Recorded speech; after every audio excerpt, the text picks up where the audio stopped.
Oke, halo semuanya. Terima kasih untuk audiens dan participants yang telah hadir dan bergabung. Sambil menunggu audiens lainnya datang, saya mau nyapa-nyapa teman-teman audiens yang udah hadir dulu, boleh ya? Oke, baik. Mungkin saya mau tunjuk satu orang di sini ya, participants random aja. Bentar, kita tunjuk satu. Oke, dari Afifah Mutia. Oke, halo Kak Afifah. Halo Kak, Oke, halo dari apa kabarnya nih Kak sebelumnya? baik Kak. Oke, baik ya. Dan boleh tahu nggak kakak dari mana sih asalnya? Aku asalnya dari Bogor. Dari Bogor ya, Jabodetabek. Oke, untuk apa ya namanya? Sore ini Kak Afifah bergabung di Zoom meeting kita nih, What's On Landscape 4. Ada alasan tertentu nggak sih Kak kenapa ikut webinar What's On Landscape keempat ini? Kalau alasan tertentu mungkin karena tertarik ke industri lanskap gitu sih Kak, atau pertamanan ya. Jadi aku kan masih awam juga gitu. Jadinya pengen ngegali ilmu nih ikut di sini. Oke, baik, terima kasih. Siap ya Kak ya, menerima ilmu bermanfaat ya dari pembicara kita yang luar biasa pada hari ini. Iya Kak. Oke, baik. Terima kasih banyak Kak Afifah. Oke, mungkin sudah ramai juga ya untuk teman-teman yang sudah datang. Dan di sini saya ucapkan terima kasih karena sore ini telah meluangkan waktunya untuk bisa bersama-sama kita di sini untuk bisa mengikuti webinar What's On Landscape Chapter 4. Oke. Jalan-jalan ke India, tidak lupa membeli jajanan. Sebelum webinar ini dibuka, salam hangat saya ucapkan. Assalamualaikum warahmatullahi wabarakatuh. Selamat sore dan salam sejahtera untuk kita semua. Setelah melewati beberapa rangkaian webinar What's On Landscape sebelumnya, dimulai dari What's On Landscape 1, What's On Landscape 2, dan kebetulan 2 hari yang lalu kita telah melaksanakan rangkaian webinar What's On Landscape yang ketiga. Nah, saya yakin pasti di antara teman-teman ada nih yang ikut nih kemarin webinar What's On Landscape chapter 3. Nah, di kesempatan kali ini kita semua berkumpul dengan background yang berbeda-beda, dengan asal daerah yang berbeda-beda pasti ya, dari seluruh Nusantara, tapi memiliki satu tujuan yang sama, yaitu menggali ilmu terkait industri landscape, seperti itu ya. Nah, di kesempatan kali ini, kita bakal ada pemaparan materi yang luar biasa di webinar What's On Landscape Chapter 4, yang mana webinar ini akan mengangkat tema Get Insight to Design and Build Your Garden Design. Nah, sore ini bersama-sama nih kita akan mendengarkan materi yang nggak kalah insightful-nya dibanding webinar What's On Landscape chapter sebelumnya. Nah, materi ini tentunya akan disampaikan oleh dua pemateri yang luar biasa. Tentunya udah hadir bersama kita di sini ya, bersama-sama ya. Sini pemateri yang pertama yaitu ada dari Bapak Dr. Ahmad Arifin Hadi, SP Mala, selaku Ketua Departemen sekaligus dosen pengajar pada Departemen Arsitektur Lanskap ITB University. Dan selanjutnya di sini pemateri kita yang kedua, yang nggak kalah luar biasanya juga, yaitu dari Mas Bagus Mutakin, selaku founder dan CEO K Garden. Saya mau sapa-sapa dulu, boleh ya? Boleh, Pak. Halo, Pak Ahmad. Halo Mas Alfi, gimana kabarnya? Alhamdulillah, sehat. Bagaimana kabarnya, Pak? Alhamdulillah, senang sekali ketemu Alhamdulillah. Mas Alfi. Lama nggak jumpa. Oke, baik. Nah, siap ya, Pak ya. Hari ini, sore ini memberikan ilmu atau knowledge baru nih yang insightful buat kita semua ya. Insya Allah. Oke, baik. Nggak sabar banget nih. Terima kasih, Pak Ahmad. Oke, sekarang kita beralih ke Mas Bagus. Halo, Mas Bagus. Halo Mas Alfi, selamat sore juga Pak Ahmad. Terima kasih sudah hadir. Siap, Mas Bagus. Apa kabarnya nih, Mas Bagus? Alhamdulillah sehat-sehat. Alhamdulillah, sehat ya. Oke, siap ya. Siap juga ya memberikan materi insightful-nya pada sore hari ini. Siap. Siap ya. Baik, terima kasih banyak Mas Bagus. Baik, tanpa berlama-lama lagi, mungkin kita bisa langsung mulai untuk webinar What's On Landscape Chapter 4 sore ini. Perkenalkan, saya Alfi yang akan memandu jalannya webinar dengan beberapa rangkaian yang dimulai dari pembukaan, sesi pemaparan materi oleh dua pemateri kita yang luar biasa, ice breaking, sharing session atau sesi tanya jawab, dan diakhiri dengan sesi foto bersama. Oke, sebelum lanjut ke sesi berikutnya, saya akan membacakan beberapa rules atau tata tertib dari pelaksanaan webinar sore ini. Nah, teman-teman bisa melihat pada layar tata tertib pada webinar sore ini. Yang pertama, peserta wajib memperhatikan dan menonaktifkan suara atau mute saat pembicara sedang menyampaikan materi. Yang kedua, peserta dapat dipersilahkan mengaktifkan video atau on-cam dan menggunakan virtual background yang disediakan saat kegiatan berlangsung. Oke, untuk virtual background-nya sudah dikirimkan oleh panitia ya, melalui WhatsApp. Dan yang ketiga, pertanyaan-pertanyaan terkait materi webinar diajukan melalui kolom chat setelah pembicara selesai menyampaikan materi dan akan dibahas pada sesi diskusi. Yang keempat, pada sesi diskusi atau konsultasi, peserta dipersilakan untuk mengajukan pertanyaan di kolom chat atau dapat bertanya langsung dengan mengaktifkan fitur mic pada Zoom-nya ya. Oke, selanjutnya yang terakhir, e-sertifikat hanya akan diberikan pada peserta yang mengikuti webinar sampai selesai dan mengisi form feedback yang akan dikirimkan oleh panitia. Oke, buat teman-teman nanti, misalnya ada teman dari teman-teman yang nggak ikut tapi pengen nitip sertifikat, itu nggak bisa ya. Itu kita larang. Di sini berlaku hanya untuk audiens atau partisipan yang mengikuti webinar sampai selesai. Oke, baik seperti itu. Baik, selanjutnya kita akan memasuki sesi pemaparan materi dari dua pembicara yang luar biasa. Materi pertama akan disampaikan oleh Bapak Insinyur Ahmad Arifin Hadi, SP Mala. Beliau merupakan ketua sekaligus dosen pengajar Departemen Arsitektur Lanskap IPB University. Oke. Oh ya, sebelumnya, mungkin bisa langsung aja ya dari Bapak. Di sini saya persilakan kepada Bapak Ahmad untuk bisa mengambil waktu dan layar untuk bisa memaparkan materi yang luar biasanya. Kepada Bapak saya persilakan. Terima kasih banyak, Mas Alfi. Kalau boleh, apakah boleh saya pakai PPT saya sendiri? Di ini share screen-nya. Lebih nyaman di saya. Boleh, Mas ya? Silakan, Pak. Ya, siap. Baik. Assalamualaikum warahmatullahi wabarakatuh. Waalaikumsalam. Yang terhormat Mas Bagus dari Oke Garden dan Mas Alfi dan Mas Mbak kalian peserta webinar yang berbahagia. Perkenalkan, nama saya Ahmad Arifin Hadi. Saya adalah staf pengajar. Sekarang dapat amanah jadi ketua departemen. Insya Allah sampai tahun 2024. Setelah itu saya tetap mengajar sebagai dosen di arsitektur lanskap. Adapun hari ini setelah saya ngobrol dengan Mas Bagus dan mendapat kantor bahwa di sini saya diminta untuk menjelaskan mengenai dasar-dasar dari arsitektur lanskap dalam hal pertamanan atau kebun ya. Nah, oleh sebab itu saya memilih materi yang lanskap skala mikro. Di sini saya akan menjelaskan mengenai arsitektur lanskap, kemudian buat menjadikan tentu saja pekerjaan taman dan kebun ini adalah bagian dari arsitektur lanskap, dan saya akan menjelaskan mengenai tahapan desain lanskap, kemudian prinsip desain dan indoor garden PL. Baik, sebenarnya Mas Mbak sekalian atau Bapak Ibu yang hadir ya, Bapak Ibu Mas Mbak, arsitektur lanskap ini adalah satu bidang ilmu yang mencakup mulai dari skala mikro sampai makro. Ketika kita membuka pintu, disitulah sebenarnya buka pintu rumah kita ya, melihat keluar ruang, disitulah sebenarnya cakupan dari arsitektur lanskap. Termasuk juga kita buka jendela. Ya. Ini buka jendela, kita lihat di luar, ini sebenarnya sudah cakupan arsitektur lanskap. Kenapa? Karena kita menikmati luar ruang secara visual itu adalah satu yang kita pelajari dalam arsitektur. Kenapa kita perlu mempelajari hal tersebut? Karena disitulah ya ketika lingkungan nyaman, asri, indah, nah itu kita cara motivasi akan meningkat, mood juga meningkat, kualitas hidup meningkat, dan sekarang itu sudah ada tren mengenai healing gitu ya. Nah, arsitektur lanskap ini adalah studi dan praktik perencanaan lingkungan di luar ruang ya, yang mencakup elemen seni, lingkungan, arsitektur, teknik, dan sosiologi.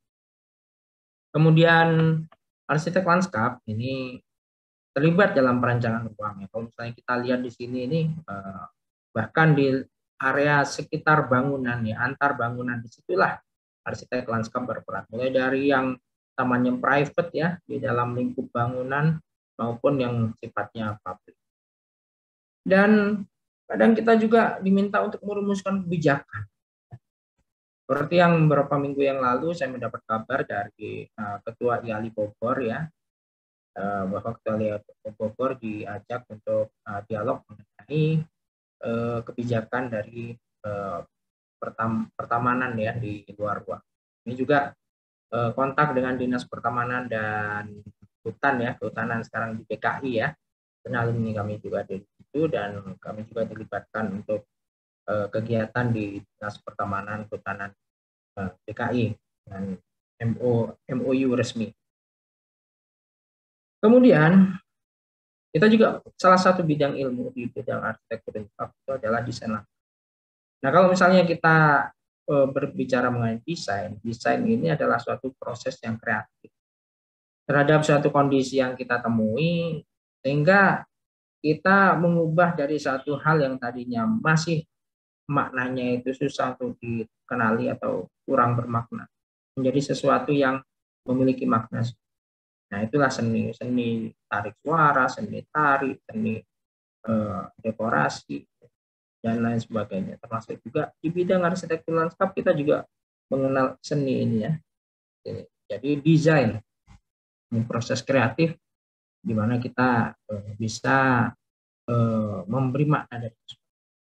Nah, bagaimana dengan desain lanskap? Ini adalah proses penciptaan ya dari lanskap yang responsif terhadap kondisi yang ada, di mana kita hasilnya dapat menggugah bagi pengamatnya, penggunanya, bermakna, berkelanjutan, dan berkembang. Desain itu berkembang.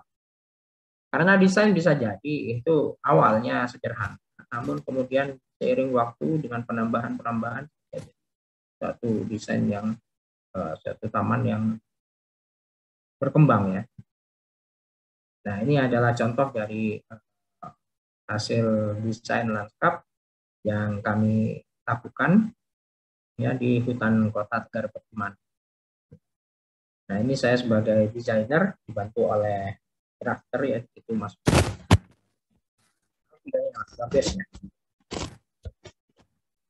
Oke. Nah, bagaimana dengan pekerja taman atau kebun? Kami tidak melihat pekerja taman atau kebun orang lain, tapi bagian dari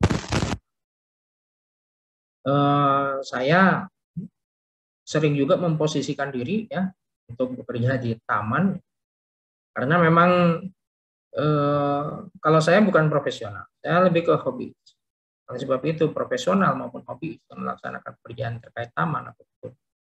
Ya, saya kira di situ itu adalah pekerja taman kebun, profesional taman. Dan walaupun tidak memiliki background, namun seorang pekerja taman ini perlu berpikir secara saya sendiri di kebun kami, karena kami juga di Departemen Kebun ya, kebun bercobaan Surabaya maupun halaman di fakultas maupun halaman di rektorat.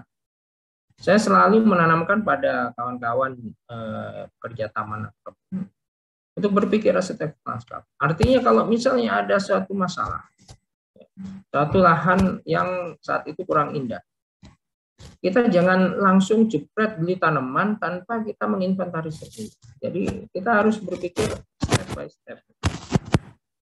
Menginventarisir dulu, lihat dulu kondisi. Ya. Kita analisis dulu. Kemudian kita boleh membuat plan. Nggak bisa gambar, Pak. Walaupun itu hanya dalam bentuk yang sederhana, kita harus tuangkan walaupun kita hanya buka bubble diagram atau apa.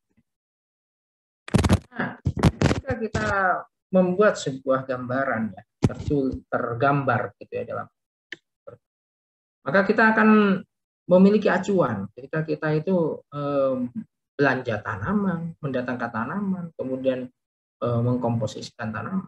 Nah, itu ada acuan.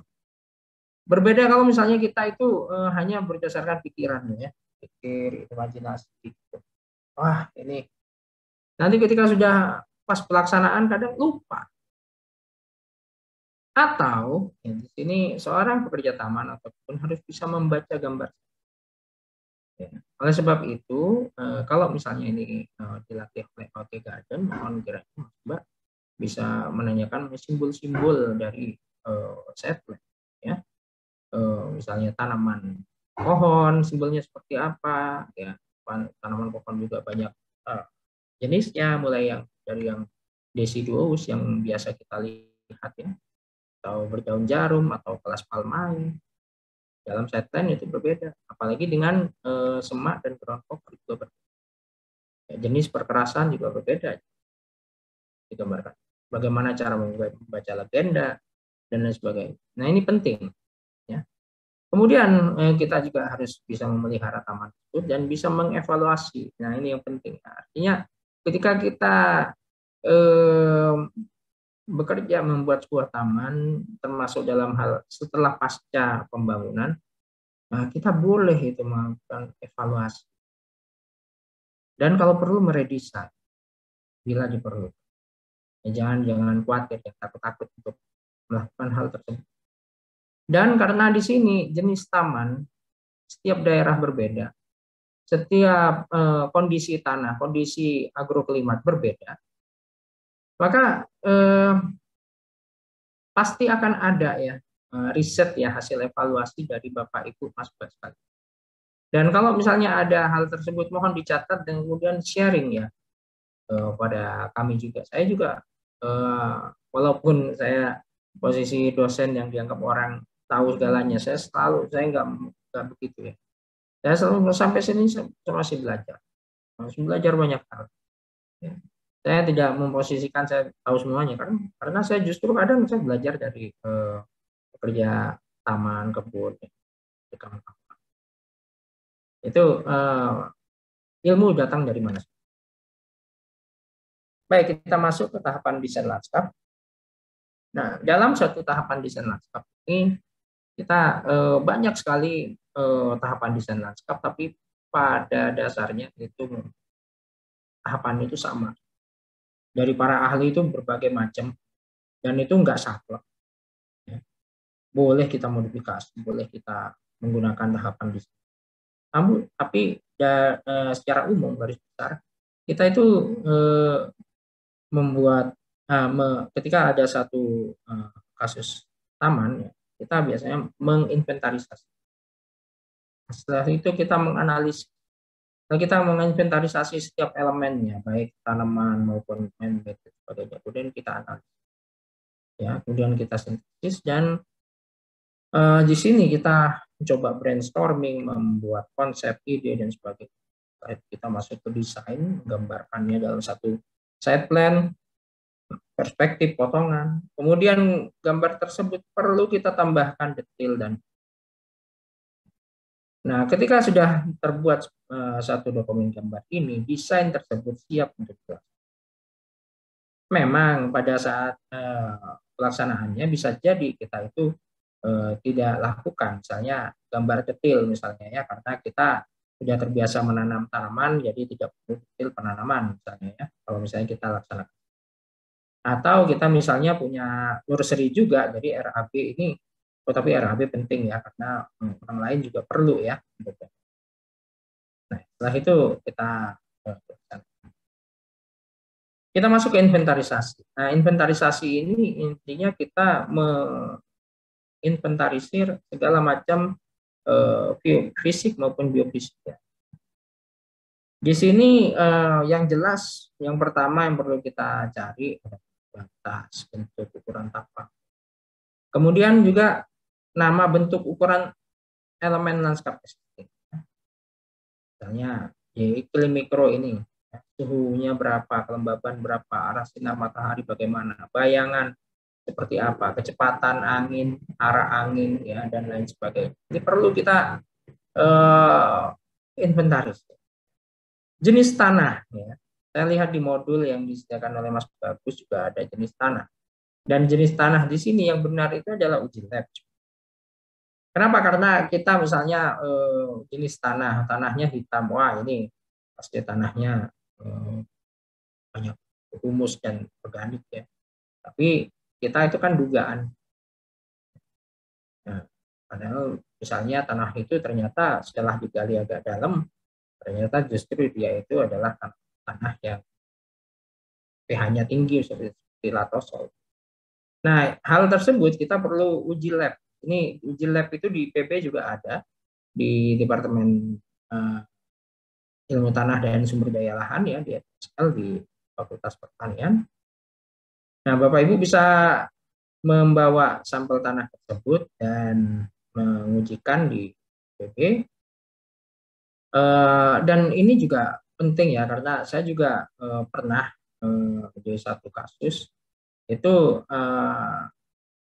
ada satu lahan ya, yaitu tidak ada pohon, adanya hanya perdu dan semak. Ini saya juga, wah, masa ini kok sampai misalnya tanaman-tanaman perintis ya, seperti legumineusae, seperti sengon apa kok nggak ada gitu ya. Biasanya kan ada sengon, pete, pete Cina dan sebagainya. Ternyata tanah tersebut ya, ini adalah tanah hasil open dumping ya. Jadi open dumping itu ada sampah, kemudian tanah lagi, kemudian sampah, tanah lagi, sampah. Nah, jadi lapisan tanahnya itu dangkal. Nah, ini yang kita perlu uji ya, karena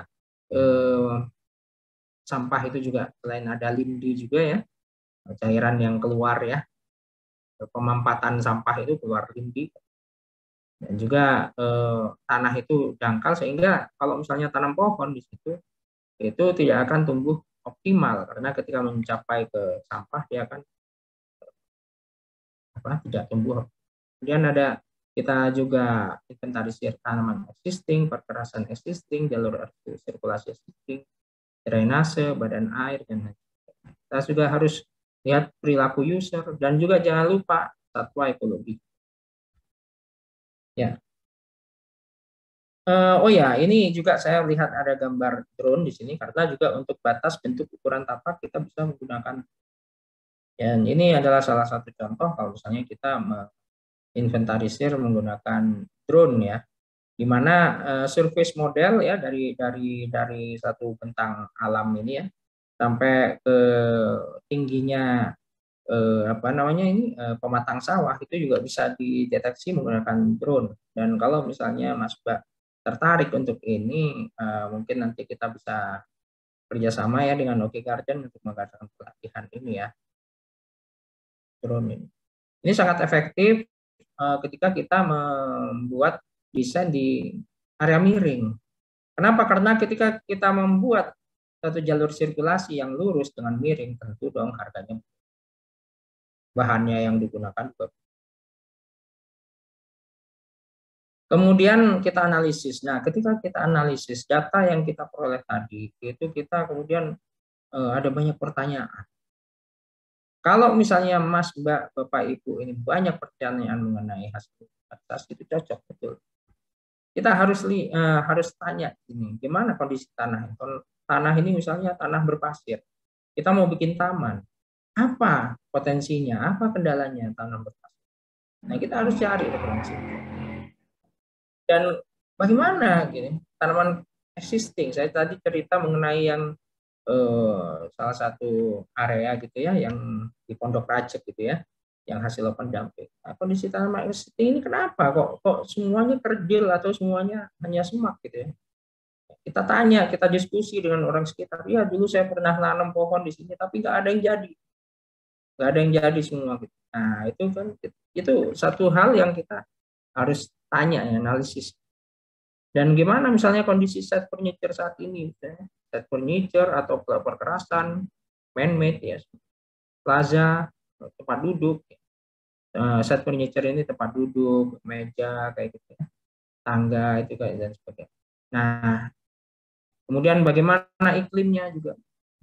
Nah, kita analisis apakah itu adalah suatu potensi yang bisa membantu kita dalam mendesain atau ada kendala. Nah, hasil analisis tapak ini kita harus gambarkan, walaupun itu dalam bentuk sketsa, misalnya seperti itu. Pada bagian mana ya dia yang paling banyak kena sinar matahari, misalnya pada pagi hari. Pada sore hari itu bagian mana yang paling sering kena sinar matahari. Kemudian shadingnya ini seperti apa, bagian mana yang full shading ya, atau bagian mana yang sore hari saja dia full shading.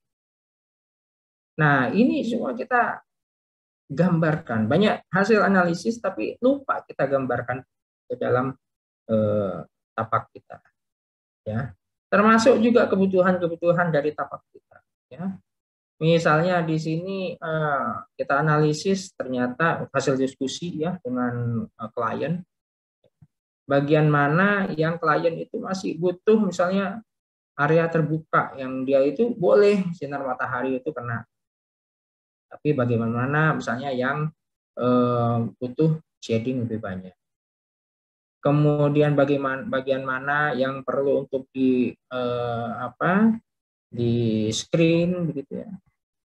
Bagian mana yang perlu di remove ya, yang harus disingkirkan. Nah, ini semua tolong digambarkan. Memang ini hal yang sepele, tapi terkadang ini yang menentukan dari desain. Dan saya juga kalau misalnya membuat desain taman seperti itu, saya tidak hanya lihat yang di luar, tapi saya masuk ke dalam rumah, permisi. Apa yang bisa dilihat dari dalam rumah ke luar rumah? Apakah ada pemandangan yang bagus, atau misalnya ada pemandangan yang tidak bagus, misalnya pemandangannya itu kurang begitu nggak ada ini ya, misalnya langsung dinding, banyak sekali ya pemandangan jendela langsung dinding gitu. Nah, itu sudah blocking gitu. Nah, kita harus apakan ya. Nah, dindingnya misalnya nanti harus diapakan. Nah, itu kita tulis. Kemudian setelah itu kita sintesis dari hasil rangkuman dari kita analisis. Kemudian kita sintesis ya. Dalam sintesis itu, kondisi taman kita yang akan kita buat ternyata bagaimana ini ya, dan apa yang harus kita lakukan. Misalnya saya pernah membuat 2 taman indoor garden yang nanti saya sampaikan. Oh, ternyata setelah saya analisis, kesimpulan saya, wah di sini ternyata taman ini tanamannya itu harus yang tahan panas. Karena namanya juga indoor garden di rumah kaca itu suhunya jauh lebih tinggi daripada di luar. Nah, ini yang kita harus sintesiskan, dan juga kita bekerja dengan tim ya, kita diskusi dan kita buat mind map seperti ini ya. Misalnya dari ide utama kita buat mind map, dan dari sini ini hanya contoh saja ya, contoh dari mind map. Sebenarnya juga ada ini mind map, tapi karena sangat tidak layak untuk ditampilkan ya, karena sembarangan ya tulisannya ya, saya cari di internet yang cocok aja. Nah, jangan lupa kita juga harus buat gambar konsep ini ya, gambar konsepnya juga kita harus buat. Kemudian di sini kita dalam gambar konsep ini kita perlu zonasi ya. Zonasi di sini di mana yang area itu open area, di mana kita taruh patio kita, di mana misalnya kita punya hewan peliharaan, kita bisa bermain ya. Kemudian mana area untuk drainase ya, entry di mana masuknya, area untuk bekerja, area untuk bercocok tanam. Nah, ini kita buat ya dalam hal ini dalam sebuah gambar konsep. Ya. Dan di sini kita buat gambar konsepnya juga dalam bentukan-bentukan ya, walaupun itu masih draft. Ya. Nah, kita masuk ke dalam set plan. Nah, seperti yang saya sebutkan tadi bahwa seorang pekerja taman harus bisa membaca set plan, memahami set plan. Ya, dan bahkan harus bisa membuat set plan. Walaupun itu dengan cara yang hand drawing biasa. Ini adalah contoh dari set plan yang saya buat untuk area yang memang untuk dijauhkan ya, untuk di salah satu area di Indonesia. Saya tidak bisa sebutkan namanya. Nah, ini salah satu area yang penting Ya, takutnya denahnya itu inilah. Nah, ini desain ya, kita jadi hasil dari gambar konsep tadi kita harus tuangkan dalam desain. Apa itu desain? Nah, set plan. Jadi kalau set plan ini tempat yang sudah jadi ketika kita lihat 90 derajat dari atas. Nah, ini contoh dari set plan ya. Jadi setiap elemen itu bisa tergambarkan di sini. Dan dilihat dari atas gitu ya 90 derajat dan terukur. Kalau misalnya set plan itu tidak skalatis, ya, maka mohon maaf, set plan-nya kurang tepat. Misalnya, desain yang disebut skalatis, misalnya kita tahu ya tanaman, misalnya tanaman Caesalpinia gitu ya, apa Caesalpinia kembang merak, ya, itu memang diameternya mungkin sekitar 1,5 meter gitu ya. Nah, tapi kita membuat misalnya tangganya itu tidak skalatis terhadap ini. Nah, itu juga keliru. Artinya kita membuat tangganya kelebaran, gitu ya.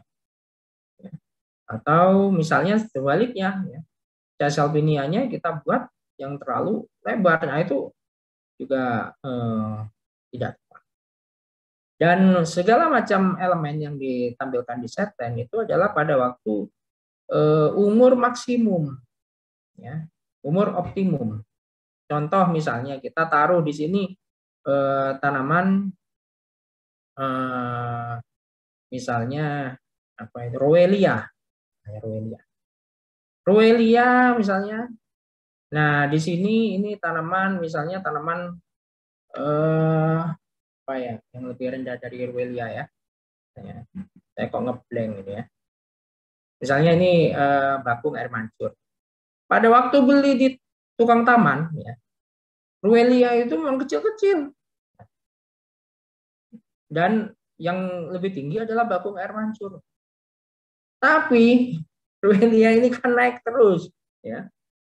Akhirnya yang namanya bakung air mancurnya itu nggak kelihatan tenggelam. Nah itu juga kurang tepat. Jadi kita harus gambarkan dalam bentuk yang sudah umur optimum. Bukan lagi umur waktu dapat dari tukang taman, mungkin ya kita dapat dalam plan polybag misalnya 20 gitu ya, atau 10 cm, atau 5 cm gitu. Ya, tapi kita harus buatkannya dalam yang optimum. Nah, selain itu kita juga buat gambar potongan. Itulah sebabnya saya sebutkan tadi kita harus membuat gambar potongan karena kita ingin melihat pada waktu kondisi optimum ya, kondisi dia sudah dewasa, jadinya nanti seperti apa. Jangan sampai ya tanaman-tanaman yang kita pikir itu tanaman ukuran cover pendek ternyata dia itu tinggi gitu ya. Nah, oleh sebab itu kita membuat gambar potongan tampak di mana setiap strata dari tanaman itu bisa kita lihat. Dan ini juga umur optimum. Biasanya di sini kita tambahkan garis skala gitu ya. Sehingga kita tahu berapa yang tingginya misalnya 20 cm, berapa yang tingginya 50 cm dan seterusnya. Dan tentu saja ketika kita mengkomposisi ini kita harus paham mengenai prinsip desain. Nah, ini prinsip desain. Oleh sebab itu kita harus belajar juga prinsip desain. Prinsip desain itu apa? Nah, prinsip desain ini adalah prinsip-prinsip ketika kita mendesain suatu taman. Saya sendiri dalam membuat taman, saya tetap menggunakan prinsip desain. Walaupun itu tidak semuanya saya pakai, tapi saya tetap prinsip desain saya pakai. Adapun prinsip desain antara lain adalah kesederhanaan, simplicity, focal point, focalization, keseimbangan balance, ya, ritme, proporsi, kesatuan, dan lain sebagainya. Bahkan ada juga yang mencantumkan harmoni dan sebagainya. Nah, kita masuk ke dalam kesederhanaan atau simplicity. Nah, simplicity ini adalah kita bukannya tidak kompleks gitu ya, karena kompleksitas bukan kebalikan dari simplicity, tapi di sini kita melakukan pengulangan. Misalnya ketika kita membuat rumput ini, pola rumput, ini kita ikut pengulangan dari ubin ya, ini ya, dari keramiknya ini, dari batu andesit. Nah, kemudian untuk membuat jalan misalnya dari sini ke sini, kita mengikuti pengulangan ya, ini juga mengikuti pengulangan. Biasanya di desain-desain kontemporer ini kita banyak menggunakan pengulangan. Kemudian fokus, titik fokus. Dalam suatu desain taman ya, kita perlu satu titik fokus ya. Karena orang langsung melihat satu fokus itu ya, langsung ke titik tersebut. Jadi memang kita perlu suatu titik fokus. Kalau saya ibaratkan dalam satu landscape, satu hutan ya, ketika saya mengajar mahasiswa saya, kalau Anda ingin taman Anda itu diingat ya, maka kayak hutan. Hutan kalau misalnya ada harimau ya, maka orang akan ingat angker ya. Nah, sama seperti taman. Kalau taman Anda itu tidak ada fokusnya, tidak ada focal point-nya, ketika pulang orang itu lupa gitu ya. Anda sudah dari mana? Saya dari taman A gitu. Di sana itu ada titik fokusnya air mancur yang bagus di tengah-tengah. Nah, itu bisa cerita. Kalau misalnya kita tanpa fokus, focal point, orang itu lupa. Anda dari mana? Aduh, taman apa ya tadi ya? Nah, itu vocalization itu penting. Mohon maaf Mas Alfi, saya masih ada waktu apa enggak ini? Oh iya, paling 5 menit lagi Pak, boleh Baik, dimaksimalkan. makasih waktunya. Ya. Sama-sama Pak. Nah, tapi terlalu banyak fokus bisa bingung. Dari gambar ini, ya, saya fokusnya kemana ya? Apakah ke liang liu salikopenika ini atau ke jembatan juga ini kurang begitu menarik ya, warnanya juga masih warna tanah ya, warna musim gugur ini semua coklat ini, nggak ada fokusnya apakah ini atau mungkin ini gitu. Nah ini kacau ya. Jadi kita lihatnya itu juga nggak, maknanya kurang. Selain itu juga balance ya. Balance itu bisa simetri, bisa asimetri. Simetri itu seperti ini ya. Kalau misalnya dibagi menjadi dua, itu bisa seperti cermin ya. Lihat kanan, kiri, sama. Tapi kalau asimetri, ini ada rumah, ini ada jalan di sini. Bentangan dari halaman yang ini lebih panjang daripada bentangan yang di sini. Maka ketika kita membuatnya balance, kita buat yang di sini ini banyakkan tanaman semak. Sementara yang di sini ini adalah tanaman-tanaman yang tinggi ya. Misalnya kalau di Indonesia ini adalah tanaman pucuk merah ya, pucuknya di atas merah. Itu bisa seperti ini dan kita balance gitu. Ibaratnya timbangan ya. Yang satu itu kapuk 10 kilo, yang satu logam 10 kilo. Jadi ininya seimbang gitu ya. Ini beratnya ini seakan-akan menyeimbangkan dari beratnya. Ini balance. Enggak sama tapi imbang. Ini salah satu contoh dari balance asimetri. Kemudian ritme, di sini ritme adalah pengulangan ya, di sini. Seperti tangga nada ya. Ada pengulangan ya. Misalnya do re, do re, do re, do re gitu ya. Jadi ada pengulangan. Nah, ini akan membuat pengunjung itu lebih dapat makna dari taman. Kemudian proporsi. Nah, proporsi yang sering saya pakai. Proporsi antara tanaman yang besar dan kecil. Ya. Yang belakang itu tanaman yang lebih tinggi daripada yang di depan. Nah, ini yang sering saya lakukan juga tanaman semak, perdu, dan pohon yang tinggi. Jadi yang belakang itu sebagai background tentu saja tanaman yang pohonnya tinggi. Nah, unity ya, unity itu kalau di contoh di atas ini unity-nya lemah karena di sini ada satu elemen dan elemen yang ini lemah. Ya. Untuk memperkuat kita buat semak yang bisa menghubungkan antara pohon ini dan jajaran sehingga jadi satu unity, satu kesatuan. Saya ingin jelaskan sedikit mengenai indoor garden ARL. Jadi pada waktu saya baru menjabat sebagai kadep ya, saya diminta untuk memperbaiki rumah kaca ini ya. Awalnya ini mungkin Mas Alfi juga nggak pernah ya datang ke rumah kaca ini waktu kuliah ya, mungkin 1-2 kali. Dan kondisinya sangat tidak terbengkalai gitu ya. Kalau misalnya di dalam ini tidak ada apa-apanya tuh ya. Luasnya 20 kali 20 meter persegi, dan ini sebenarnya untuk kegiatan praktikum, tapi praktikum di sini tidak semua mahasiswa pada waktu itu praktikum di sini. Hanya yang penelitian banyaknya ya. Nah, kemudian saya buat sketsa ya, karena kalau menggambar AutoCAD apa banyak kelamaan gitu ya.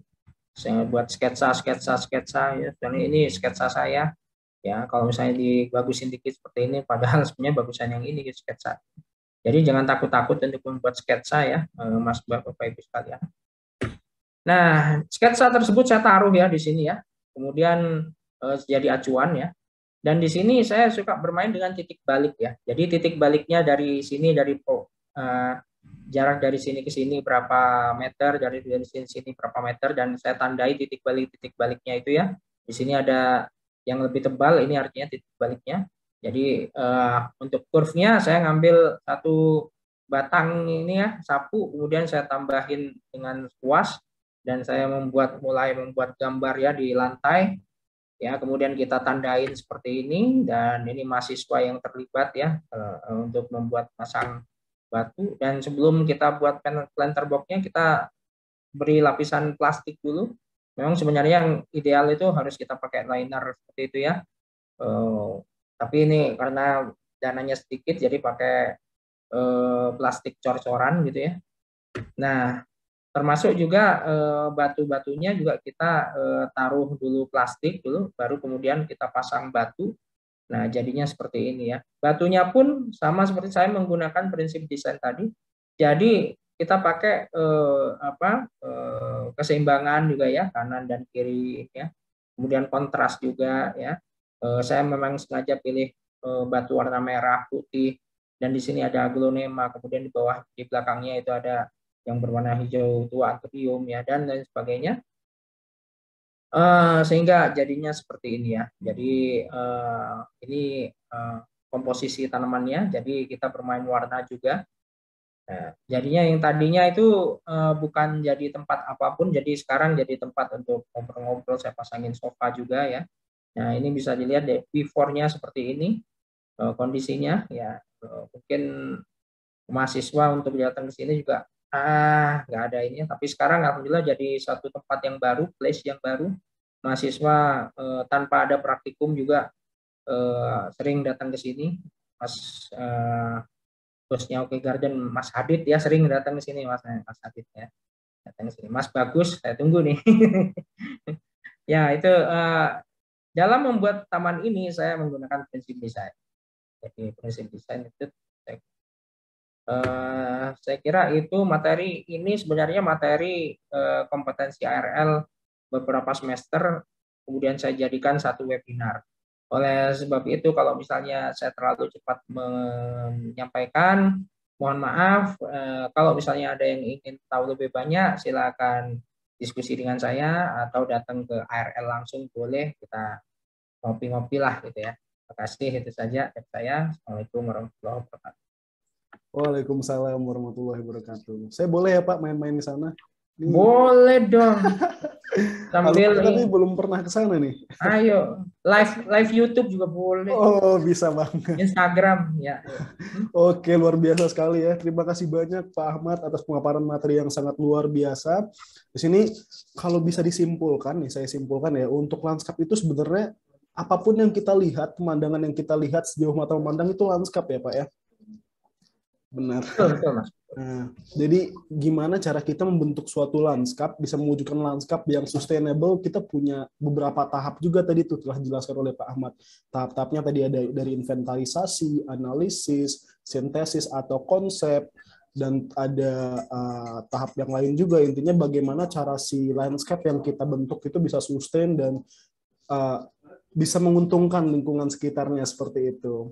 Nah, juga tidak kalah pentingnya, kita tuh di hidup punya prinsip, di lanskap juga punya. Itu luar biasa sekali gitu ya.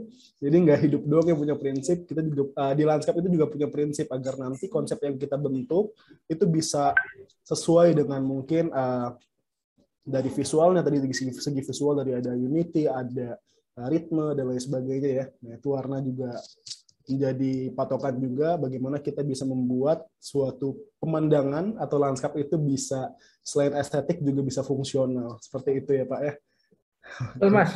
Baik, terima kasih banyak Pak Ahmad atas pemaparan materinya. Buat teman-teman yang mau bertanya nih, di-keep dulu pertanyaannya, dicatat dulu pertanyaannya sendiri, dan nanti akan kita buka untuk sharing session-nya. Itu kita tadi sudah mendengar materi yang sangat-sangat berdaging nih dari Pak Ahmad, yang sangat-sangat, mungkin teman-teman kalau berdaging itu jatuhnya berisi lah jatuhnya ya. Benar-benar yang kayak insightful banget. Nah, pemateri kita yang selanjutnya ini tidak kalah insightful-nya nih dibanding Pak Ahmad nih. Nah, mungkin kita bisa langsung ya. Sapa dulu, halo Mas Bagus. Halo Mas Alfi. Oke, baik, siap ya Mas Bagus ya untuk memberikan materi yang nggak kalah insightful-nya nih dari Pak Ahmad nih. Siap. Cuman agak minder nih habis menyimak materi dari Pak Ahmad. Luar biasa. Oke, baik, tanpa berlama-lama mungkin saya persilakan langsung untuk Mas Bagus mengambil tempat dan dipersilakan waktu dan layar. Oke, sebelumnya mungkin boleh dari saya aja ya share screen-nya. Oke, thank you. Oke, selamat sore semuanya. Terima kasih sudah ikut hadir dan belajar bersama-sama di sesi webinar What's on Landscape 4 kali ini. Pada sesi saya, sharing session saya ini, saya lebih banyak nanti akan meng-sneak peek ya, menyampaikan beberapa poin terkait modul yang emang saat ini sedang kami kembangkan. Tentunya juga tidak lepas dari feedback dan insight dari Bapak Ahmad juga, yang nantinya bisa digunakan, harapannya bisa digunakan untuk pelaku-pelaku di industri lanskap hortikultura ini untuk bisa bekerja atau menerapkan standar yang lebih baik ke depannya, sehingga nanti ekosistemnya akan menjadi lebih baik. Dan langsung saja saya mulai ya. Jadi poin pembahasan kali ini mungkin lebih dari yang pertama ada perkenalan dulu dari saya pribadi, kemudian apa itu OK Garden, dan nanti saya akan membahas terkait alat dan bahan dalam pertamanan serta teknis dalam membangun taman impian. Tentunya ini masih dalam micro scale ya, atau skala taman rumah. Setelah tadi mendapatkan gambaran secara general dari Bapak Ahmad, saya mungkin akan membahas atau melanjutkan sedikit terkait teknis membangun taman di skala rumah. Oke, sebelumnya perkenalkan kembali, saya Bagus Mutakin Karunia Robi. Saat ini kebetulan saya dan tim sedang mengembangkan OK Garden. Kebetulan menjadi salah satu juga founder di OK Garden. Saya merupakan lulusan S1 Arsitektur Lanskap IPB, kelahiran dari Jember, Jawa Timur, dan saya memiliki experience di dunia lanskap lebih dari 4 tahun, serta untuk di dunia startup ataupun bisnis ini lebih dari 3 tahun. Berikut untuk sosial media saya yang nantinya mungkin bisa teman-teman japri ketika emang ada pertanyaan atau ingin berbagi atau konsul lebih lanjut di luar sesi ini. Dan biar lebih relate, saya izin juga untuk menjelaskan apa sih itu OK Garden. OK Garden sendiri adalah sebuah perusahaan ya yang menghadirkan sebuah produk digital ataupun platform digital yang dibuat nantinya untuk mendukung ekosistem layanan pertamanan menjadi lebih baik. Goal kita itu dengan adanya teknologi, kami itu ingin menghubungkan atau memberikan solusi tidak hanya orang yang ingin memiliki taman cantik di rumahnya, tapi kepada pelaku di industri ya, ini tukang taman konvensional ataupun petani tanaman hias. Harapannya dengan adanya teknologi, kami bisa membuat infrastruktur yang lebih efektif, efisien, sehingga para pelaku di industri juga bisa mendapatkan pekerjaan dengan lebih baik, serta bisa memberikan pelayanan juga dengan lebih optimal. Benchmark kami itu sebenarnya tidak jauh. Kalau di Indonesia tuh mungkin udah banyak yang familiar dengan Gojek ya. Jadi kalau Gojek kan itu menghubungkan antara pelanggan dengan tukang Gojek. Nah kalau di OK Garden ini lebih ke antara pelanggan yang ingin punya taman dengan para pelaku atau tukang taman di industri lanskap ataupun hortikultura. Simpelnya seperti itu sih benchmarknya ataupun gambaran goal ataupun target dari OK Garden. Nah, ini adalah beberapa gambaran juga produk digital yang saat ini sedang kami kembangkan terus-menerus. Jadi nantinya orang yang ingin memiliki taman cantik itu akan dengan mudah memesan ataupun mendapatkan inspirasi ataupun gambaran RAB ataupun desain tadi yang sudah dijelaskan oleh Pak Ahmad juga, itu dalam genggaman HP. Nah, kita juga udah meluncurkan si aplikasi pertama bersama dengan IPB yang bernama Gardeny. Itu di dalamnya juga terdapat ensiklopedia informasi tanaman yang bisa diakses ataupun di-download untuk mendapatkan gambaran-gambaran ataupun informasi terkait tanaman-tanaman yang mungkin bisa diterapkan untuk mempercantik taman rumahnya. kurang lebih seperti itu. Nah, langsung saja, ketika kita ingin membuat taman rumah, tentunya kita harus tahu dulu nih alat-alat ataupun bahan yang digunakan untuk membangun taman kita. Nah, di sini saya akan menjelaskan beberapa alat. Yang pertama dari alat pengolahan tanah, memperkenalkan alat pengolahan tanah sederhana, secara sederhana, kemudian alat pemeliharaan, sampai dengan alat pembasmi hama dan penyakit. Nah, yang pertama adalah alat pengolahan tanah sederhana ya. Kegiatan pengolahan tanah dibagi dalam 2 tahap, yaitu memotong dan mengupas permukaan tanah dan menghancurkan bongkahan-bongkahan tanah. Adapun alat pengolahan tanah juga terbagi atas 2 jenis, yaitu alat pengolahan tanah tenaga manusia dan tenaga mesin. Nah, alat pengolahan tanah sendiri ini biasanya emang tahap pengolahan tanah itu dilakukan ketika emang sebelum melakukan penanaman ataupun sebelum melakukan pemasangan taman di dalam suatu rumah ataupun kawasan ya. Nah, ini untuk yang saya jelaskan saat ini yang ada di contoh di layar ini adalah beberapa alat sederhana yang digunakan untuk melakukan pengolahan tanah secara sederhana. Yang pertama ada pacul atau pencangkul. Nah, ini digunakan untuk biasanya untuk mencampur media tanam ataupun menggaruk tanah ataupun menyatukan bahan-bahan baik dari media tanam ataupun bahan-bahan perkerasan seperti semen dan lain sebagainya yang digunakan untuk membangun taman. Kemudian ada juga dandang ataupun ganco, yaitu yang biasanya digunakan untuk menghancurkan benda-benda keras di area taman, karena biasanya area taman itu rata-rata nggak cuma lahan yang siap tanam aja, tapi ada juga beberapa lahan yang emang dulunya itu area perkerasan, sehingga perlu dihancurkan ataupun diolah lagi, dihilangkan puingnya, diperbarui media tanamnya, dan sebagainya. Maka itu ada alat yang namanya dandang atau ganco. Kemudian pacul garpu ini yang digunakan untuk mengelola juga ya, menyatukan media tanam, kemudian menggaruk kompos biasanya, mecah-mecah bagian tanam jadi lebih kecil, dan lain sebagainya. Kemudian ada juga garpu tanah yang digunakan untuk biasanya untuk mengangkat si media-media tanah ataupun si tanah itu sendiri untuk mencari gulma ataupun menghilangkan gulma ataupun mengangkat puing-puing yang tersimpan di dalam bagian tanah. Dan yang selanjutnya ada juga linggis. Linggis ini juga digunakan fungsinya hampir sama dengan ganco, itu untuk menghancurkan area-area perkerasan, ataupun juga dia untuk mengangkat paku ataupun benda-benda perkerasan yang mungkin udah tertanam di bawah lapisan tanah gitu ya. Memang harus dikeluarkan dulu sehingga nantinya ketika melakukan penanaman tidak terganggu oleh hal-hal tersebut dan tanaman bisa tumbuh optimal. Nah, untuk lebih detailnya nanti seperti yang tadi saya jelaskan, saat ini OK Garden juga lagi mengembangkan modul-modul ini yang nantinya bisa diakses dengan mudah untuk umum dan juga bisa dipelajari ataupun bisa diterapkan secara mandiri. Nah, itu sedang kita susun dan nantinya akan bisa diakses di channel kita di YouTube ataupun nanti bisa diakses juga di website kita untuk detail lebih lanjut seperti apa sih alat-alatnya, penjelasannya, dan lain sebagainya.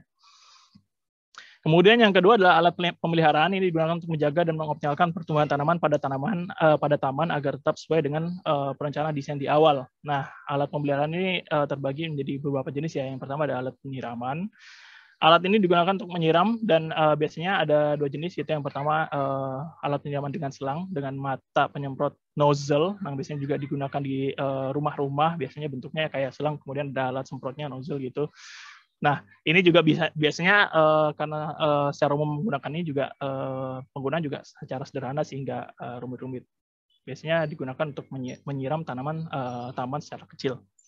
Dan yang kedua adalah sprinkle. Sprinkle merupakan alat penyiraman berputar yang dapat dikendalikan secara satelit ataupun otomatis ataupun secara manual. Nah, untuk sprinkler ini biasanya digunakan untuk taman-taman kawasan yang cukup besar ataupun di area taman yang cukup kompleks.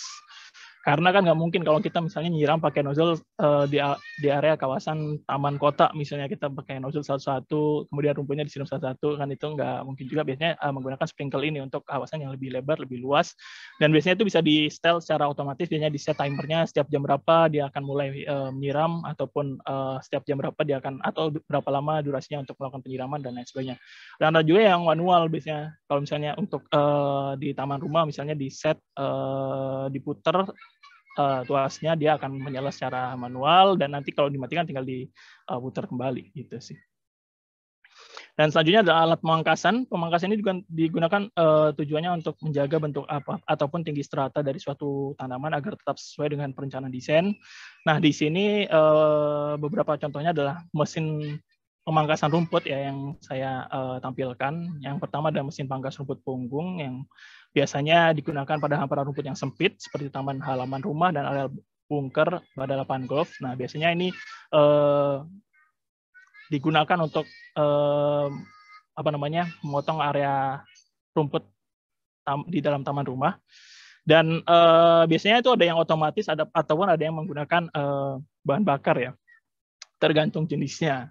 Kemudian yang kedua adalah mesin pangkas dorong atau grass mower. Alat pangkas bermesin ini bekerja dengan cara didorong ya, didorong manual gitu seperti yang biasanya juga ada di luar negeri. Penggunaan alat pangkas ini biasanya untuk hamparan rumput yang cukup luas, misalnya lapangan golf dan lapangan sepak bola, biar lebih cepat.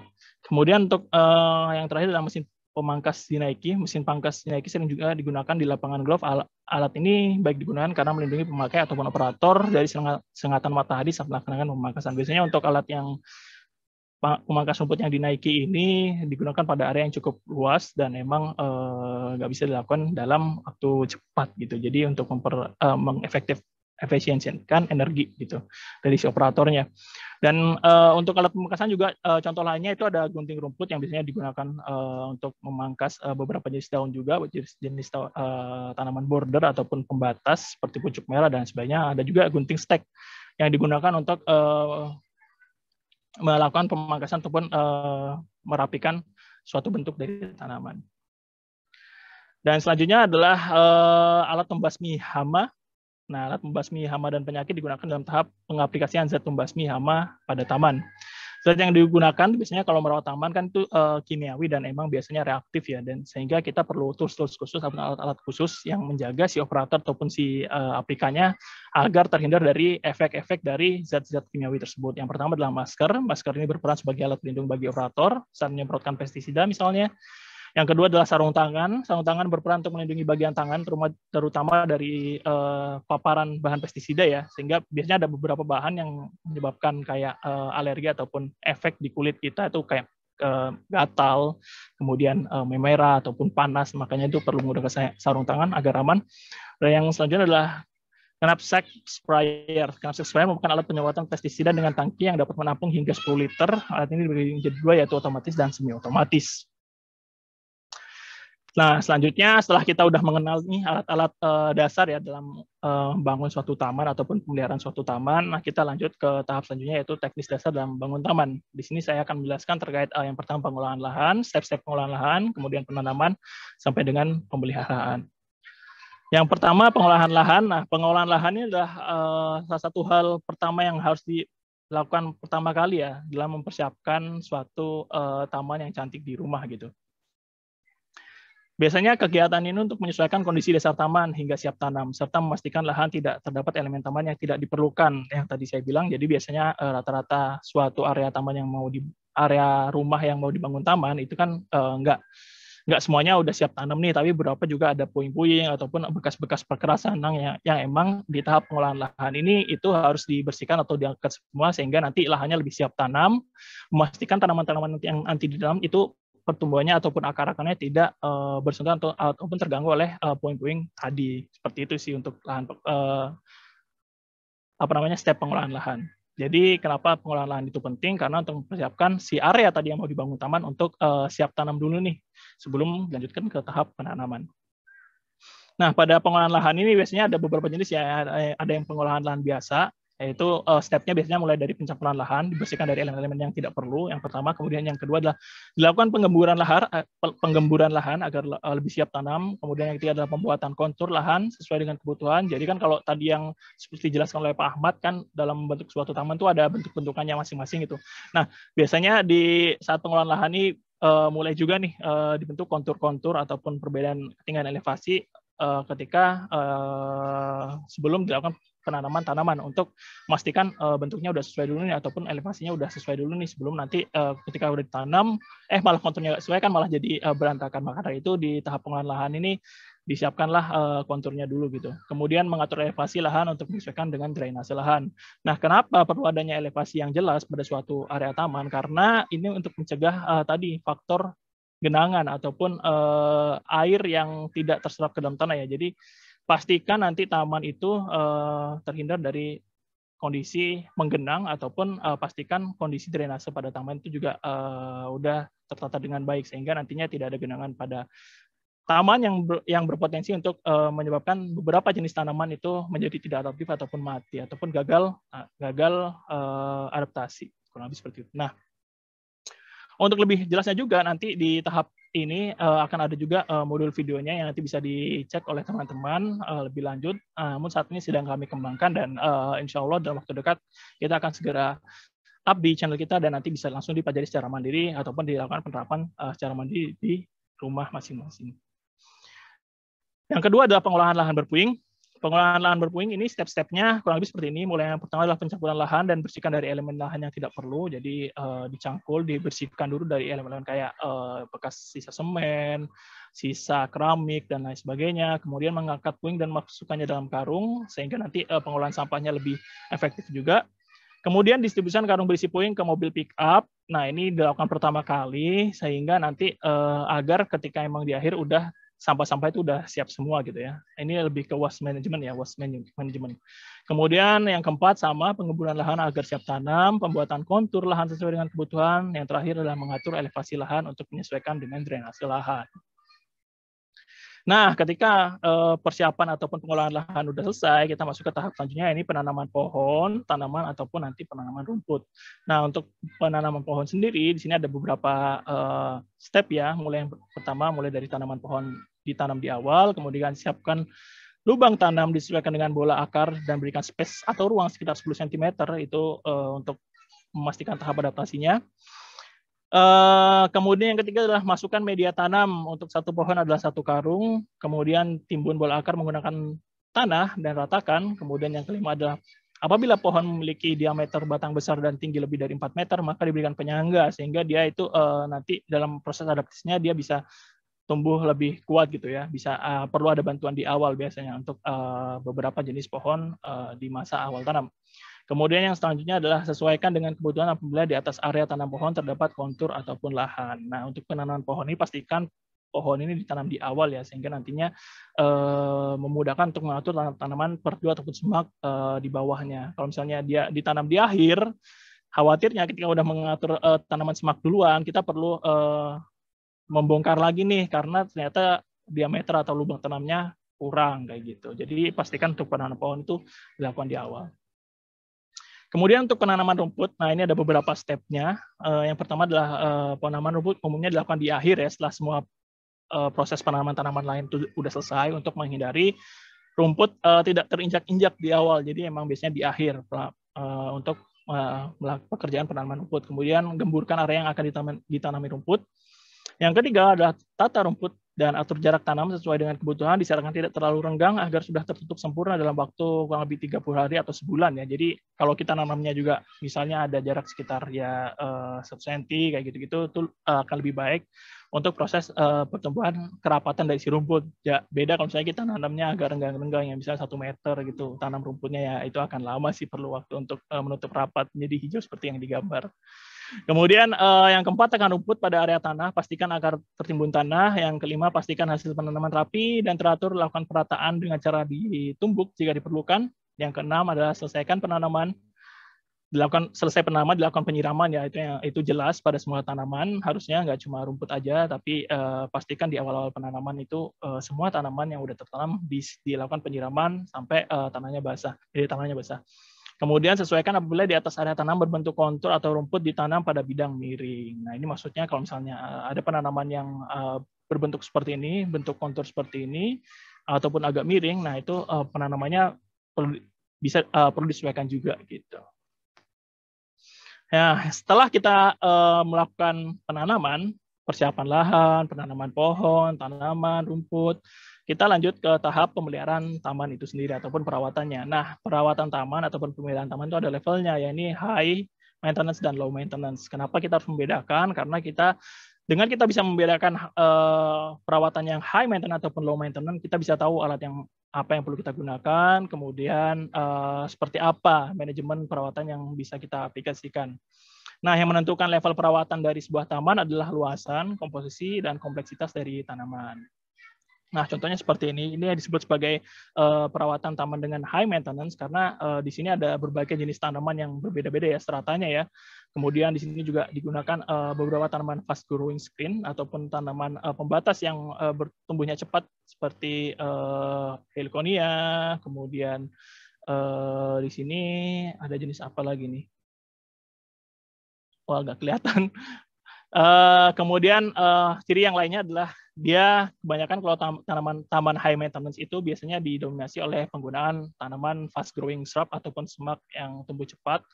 Di sini seperti peace lily, kemudian dianella dan lain sebagainya gitu. Itu kan perlu perawatan yang rutin ya untuk menjaga bentuk tanamannya. Kemudian penggunaan ground cover secara penuh. Nah, kenapa penggunaan ground cover secara penuh ini disebut sebagai high maintenance? Karena emang kalau misalnya si rumput ini tidak atau jarang rawat, lama-kelamaan dia akan menyebabkan kesan berantakan karena si bentuk rumput ini akan mulai membesar, mulai ada tumbuh gulma dan lain sebagainya. Sehingga kita perlu lakukan perawatan secara rutin. Selanjutnya adalah perawatan yang termasuk level low maintenance. Nah, ini biasanya ciri-cirinya yang pertama adalah minim penggunaan ground cover ya. Jadi biasanya ground covernya itu didominasi oleh kerikil, sedangkan bentuk untuk rumput ataupun penutup tanah jenis lainnya itu minim. Dan yang kedua adalah ciri-cirinya adalah penggunaan tanaman efisien air. Nah, maksudnya penggunaan tanaman efisien air biasanya didominasi oleh jenis-jenis tanaman yang kaku bentuknya seperti sansevieria ataupun lidah buaya ini ya, kemudian bromelia, kemudian agave dan lain sebagainya. Biasanya untuk tanaman-tanaman tersebut tidak memerlukan intensitas penyiraman yang cukup tinggi. Kemudian yang terakhir adalah strata tanaman tidak lengkap. Yang maksudnya tidak lengkap di sini adalah dari screen, kemudian ke semak, kemudian ke pohon. Itu biasanya kalau di model taman yang kompleks kan tuh ada semua tuh. Nah, kalau yang di taman minimalis biasanya cuma ada screen doang ataupun pembatas doang, kemudian tanaman display kayak gitu-gitu. Nah, biasanya kalau semakin sedikit jenis tanamannya itu akan lebih mudah juga untuk melakukan perawatan ataupun menjaga bentuk tamannya. Nah, kemudian untuk jenis perawatan itu sebenarnya ada 4 ya. Mulai dari penyiraman dulu di awal, yang tadi setelah tanam kita harus memastikan pengairan di taman, disiram dulu. Kemudian yang selanjutnya adalah pemangkasan perapihan, pemupukan, sampai dengan pengendalian hama, gulma, dan penyakit tanaman. Nah, kalau pemangkasan dan perapihan biasanya meliputi pruning ataupun pemangkasan daun tua, kemudian perapihan bentuk tanaman dan rumput, dan yang terakhir adalah repotting ataupun penambahan penyulaman. Nah, pemangkasan perapihan ini dilakukan untuk menjaga si bentuk dari taman tadi seperti yang saya jelaskan di awal agar tetap sesuai dengan rancangan desain ketika emang mau diimplementasikan gitu. Biasanya kalau tanaman-tanaman dalam waktu 1 bulan ataupun lebih dari 1 tahun pasca penanaman di awal, dia bentuknya pasti akan mulai berantakan ataupun mulai tidak beraturan. Nah, maka dari itu perlunya ada pemangkasan dan perapihan ini untuk menjaga bentuk-bentuk tersebut agar tetap sesuai dengan desain di awal. Mulai dari pemangkasan pencabutan daun tua yang tadi saya sebutkan, kemudian pengendalian gulma dalam rumput, pemangkasan rumputnya agar tetap rapi, kecil-kecil daunnya, pembentukan bonsai gitu agar biasanya kalau bonsai tanaman bonsai itu contohnya kayak bonsai anting putri yang besar ya di taman yang menjadi focal point ciri khas pada taman biasanya itu bonsai anting fruity, beringin Korea, cemara udang biasanya kan punya bentuk-bentuk tajud-tajud tuh daun-daun yang bulat-bulat tuh. Nah, itu bisa bentuk bulat-bulat seperti itu karena emang dia dilakukan pemangkasan ataupun perapihan secara berkala. Kalau misalnya dia nggak dirapiin, dia akan menjadi kayak seperti pohon gitu, jadi kayak berantakan jadinya gitu kalau nggak dirapikan. Yang selanjutnya adalah pemupukan. Pemupukan biasanya dilakukan 1 bulan sekali menggunakan pupuk dasar NPK, urea, pupuk khusus, daun tumbuhan, serta perangsang tumbuh akar. Nah, ini tergantung juga ya case-nya ya. Nggak harus 1 bulan sekali, cuman biasanya untuk membuat men-trigger tanaman itu agar tetap cantik ataupun tetap adaptif gitu, biasanya menghadapi lingkungan, dia dilakukan 1 bulan sekali. Cuman ini kembali lagi ini bergantung dari kondisi tamannya seperti apa. Kalau emang udah cantik ya nggak perlu, cukup dilakukan penyiraman secara rutin aja dan dicek lagi untuk penanggulangan anti hamanya. Nah, untuk pupuk ini biasanya kalau di awal-awal penanaman itu biasanya menggunakan pupuk organik ya, setelahnya bisa menggunakan pupuk NPK untuk senyawa ataupun vitamin-vitamin bagi tanaman. Nah, yang terakhir adalah pengendalian hama, gulma, dan penyakit tanaman. Nah, setelah kita melakukan perawatan pemangkasan, pemupukan, tidak lupa yang terakhir adalah mengendalikan hama, gulma, ataupun penyakit tanaman yang tumbuh. Karena mereka juga makhluk hidup, mereka juga rawan terserang penyakit. terserang hama ataupun penyakit penyebab-penyebab lainnya atau virus bahkan, nah itu perlu kita cek dan kita lakukan antisipasi ataupun rawat secara berkala. Karena ekosistem di landscape ini kan sangat unik ya, sangat tinggi biodiversitasnya, sehingga emang beberapa interaksi antara tanaman dan hewan kita tidak bisa pisahkan juga gitu. Kita cuma bisa untuk melakukan pengobatan, pencegahan dan pengurangan gitu. Nah, pengendalian hama gulma selalu disarankan yang di awal itu menggunakan secara mekanis dulu ya untuk pengendaliannya ya. Ini maksudnya pengendalian secara langsung menggunakan tenaga fisik seperti kayak mencabut gulmanya kalau misalnya di banyak gulma ataupun memotong daun tua dan lain sebagainya. Itu untuk di awal disarankan menggunakan pengendalian secara mekanis. Baru kalau misalnya udah terserang penyakit yang sangat parah, baru kita aplikasikan pupuk-pupuk kimia ataupun anti hama kimia untuk mengobati tanaman-tanaman kita ataupun membunuh hama-hama yang menyerang tanaman kita.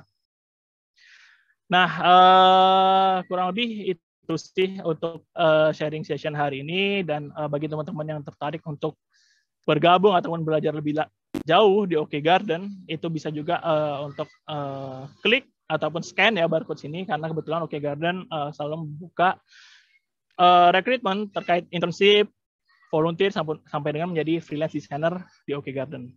Karena kami yakin untuk membuat ekosistem ataupun infrastruktur yang lebih baik di industri, kita nggak bisa berjalan sendiri, kita perlu kerjasama ataupun kolaborasi dari banyak pihak, sehingga nantinya ekosistem ataupun industri yang kita cinta ini bisa tumbuh terus menjadi lebih baik dan memberikan manfaat bagi kita semua. Terima kasih semua, semoga bermanfaat. Saya kembalikan ke Mas Alfi. Oke, luar biasa sekali. Terima kasih banyak Mas Bagus atas pemaparan materinya yang nggak kalah berdaging ya tentunya ya. Baik, kalau tadi kita udah dengar nih terkait dasar-dasar teori, terkait lanskap, terkait kita lanskap itu punya prinsip, punya tahap-tahap untuk bisa mewujudkannya secara sustain dari Pak Ahmad. Nah, di sini tadi Mas Bagus menjelaskan terkait hal yang lebih advance, hal yang bagaimana cara teknis kita bisa mewujudkan suatu lanskap seperti itu ya. Dari tadi ada pengolahan lahan, penanaman, pembuatan taman, serta ada maintenance seperti itu ya Mas Bagus ya. Nah, dari sini mungkin dari teman-teman berarti di sini bisa banget nih untuk bisa mewujudkan tamannya sendiri. Jadi bisa banget misalnya teman-teman udah keluar dari webinar ini, terus pengen bikin taman nih, udah modalnya udah banyak banget ya. Tadi dari teori udah dapat dari Pak Ahmad, dari praktek dari Mas Bagus, sampai alat-alatnya juga di-spill semua nih, luar biasa sekali. Jadi bisa banget teman-teman untuk bisa mewujudkan tamannya sendiri nih di rumahnya. Dimulai dengan rumah sendiri. Nah, mungkin kalau nggak ada waktu atau mungkin sibuk, ya bisa panggil OK Garden gitu ya. Jadi jualan saya. Oke, bercanda. Mungkin bisa nanti kita bantu juga untuk teman-teman. Di sini kita ada guidebook juga, ada modul yang akan membantu teman-teman untuk bisa membuat taman sendiri. Dan untuk penggunaan tanamannya juga akan kita bantu dengan ada katalog tanaman yang akan didapatkan nanti setelah webinar berakhir ya. Jadi nanti teman-teman stay terus di sini karena benefitnya bisa didapatkan hanya untuk peserta webinar yang stay sampai akhir. Di noted ya, dicatat ya, seperti itu. Oke, baik. Terima kasih banyak Mas Bagus dan Pak Ahmad atas pemaparan materi yang luar biasa. Nah, di sini untuk audiens nih, mungkin udah gatel ya mulutnya atau mungkin pengen nanya nih, saya pengen banget nanya. Nah, di sini coba di-keep dulu untuk pertanyaannya, karena kita bakal ada sesi berikutnya, yaitu sesi ice breaking. Mungkin teman-teman di sini udah ngerasa kayak udah full nih ya, nerima materi yang sangat-sangat berdaging. Nah, di sini kita mungkin ada ice breaking atau kayak penyegaran terlebih dahulu nih. Nah, ice breaking ini mungkin kita ada games kecil, mini games. Dan di sini boleh dari tim operator bisa menampilkan untuk gamesnya seperti apa. Nah, dari sini akan saya pandu langsung untuk gamesnya ya. Oke. Mungkin boleh diperlihatkan dan teman-teman boleh melihat di kolom chat, nanti akan ada link untuk akses gamesnya. Seperti itu. Yang ditunggu-tunggu, siap. Nah, yang ditunggu-tunggu benar sekali karena games ini nggak hanya sekedar games. Teman-teman bakal dapetin hadiah buat yang mana dulu, nggak semuanya ikut dulu nih. Yang menang gamesnya ya. Jadi yang menang games bakal dapetin hadiah berupa houseplant cantik persembahan dari OK Garden seperti itu. Jadi persiapkan diri, tadi udah nyimak terkait webinarnya, terkait materinya. Maka nanti di sini kita uji nih, gimana ya, nyimak atau enggak nih. Biasanya kalau yang nyimak pasti bisa menang gitu ya. Nah, boleh teman-teman bisa klik link yang ada di kolom chat, bisa klik, dan kalau misalnya ada password bisa dimasukkan password yang ada di layar ya. Oke, boleh mungkin dari panitia bantu untuk ketik passwordnya juga ya. Nah, oke, di sini udah tertampil ya. Untuk peserta boleh masuk, klik link yang ada di chat. Ini baru 22 peserta. Saya tunggu untuk 2 menit ya. 2 menit saya tunggu dan kita akan mulai untuk gamesnya. Jangan sampai nggak ikutan, karena rugi banget ya rasanya nggak ikutan-ikutan games, karena games itu bakal ada hadiah menarik gitu. Teman-teman bakal dikirimkan house plan cantik. Gitu. Oke, boleh. Saya pandu untuk gamesnya ya. Saya tunggu mungkin karena masih nambah untuk teman-teman yang ingin bergabung. Oke, boleh. Sekarang kita pencairan dulu lah intinya ya, karena tadi udah materi yang didapatkan udah sangat-sangat berdaging gitu.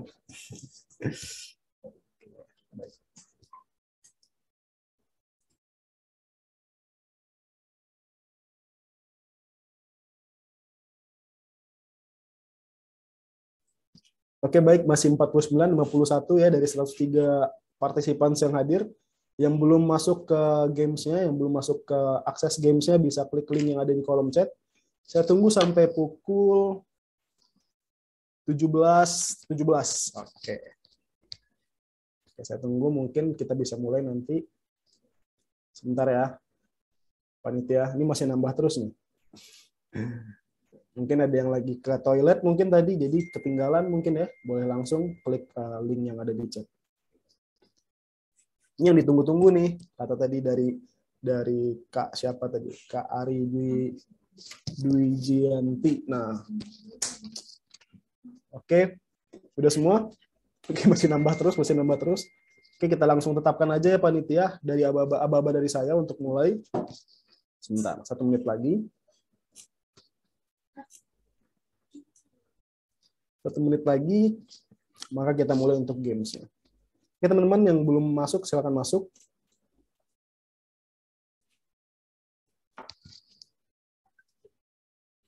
Oke, kita mulai saja ya. Panitia boleh klik mulai. Oke, semangat semua. Di sini saya akan memandu untuk gamesnya.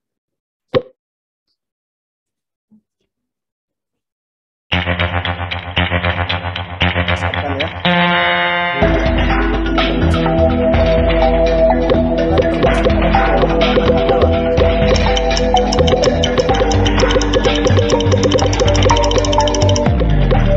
Oke, habis. Siapakah yang peringkat teratas kali ini? Oke, baik, peringkat teratas saat ini dipegang oleh Kak Felicia. Oke, teman-teman yang lain bisa.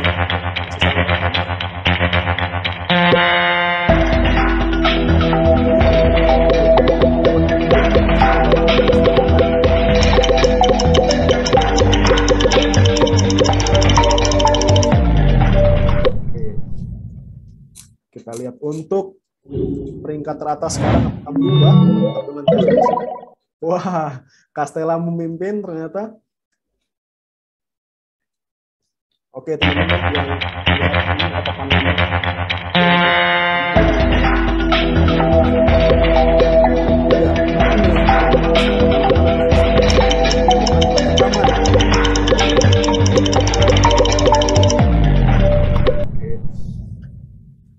kita lihat jawabannya dan kita lihat siapakah yang benar dan dipacu oleh Ramos. Oke, ini kayak pembalap.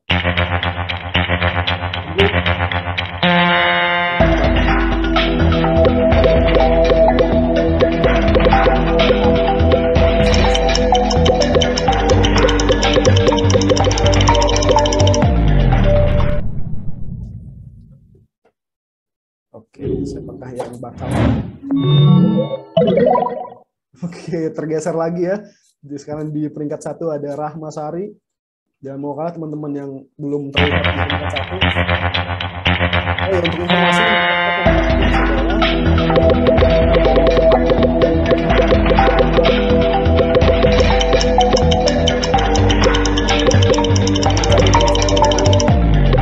golongan tanaman dong. Oke. Oke, tetap dengan Kak Rahma Sari sebagai peringkat pertama. Oh, jangan sampai Kak Ramasari menang.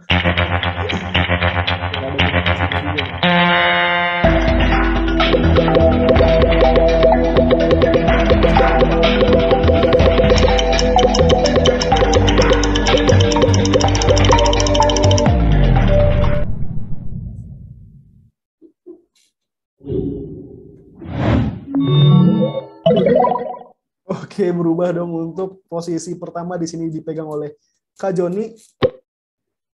Untuk teman-teman yang terpacu boleh dipacu kembali untuk posisi ini kalah.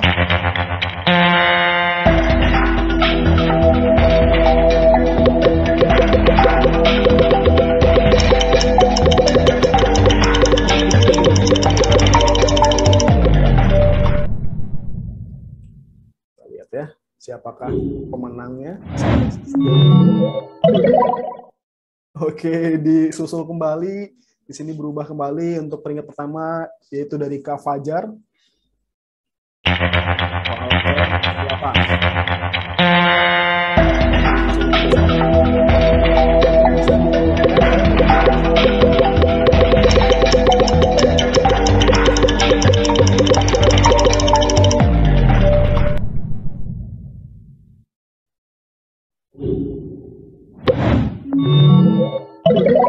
Masih dengan Kak Fajar Dharma ya yang memimpin.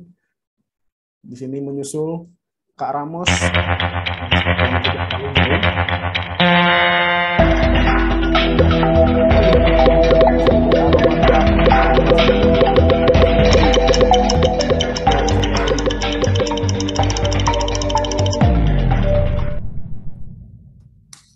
Oke, apakah akan tergeser nih si Kak Fajar? Wah, tetap dengan posisinya dan disusul oleh Kak Cahaya ya, 10 poin lagi bisa memacu ketinggalannya. Dan soal terakhir.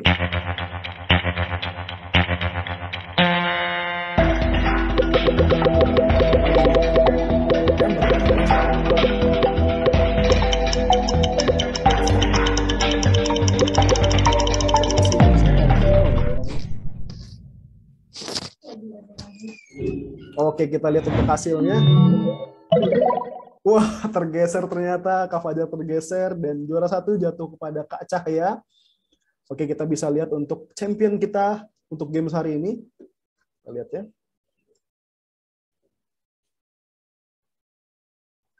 Wah, selamat kepada 3 pemenang. Sini untuk championnya ada Kak Cahaya Prismoida, juara 2 ada Kak Endah, dan ketiga ada Kak Fajar. Oke. Oke, mungkin di sini keren banget Kak Moi. Oh, mungkin Kak Moi ini boleh saya tanya-tanya juga ya.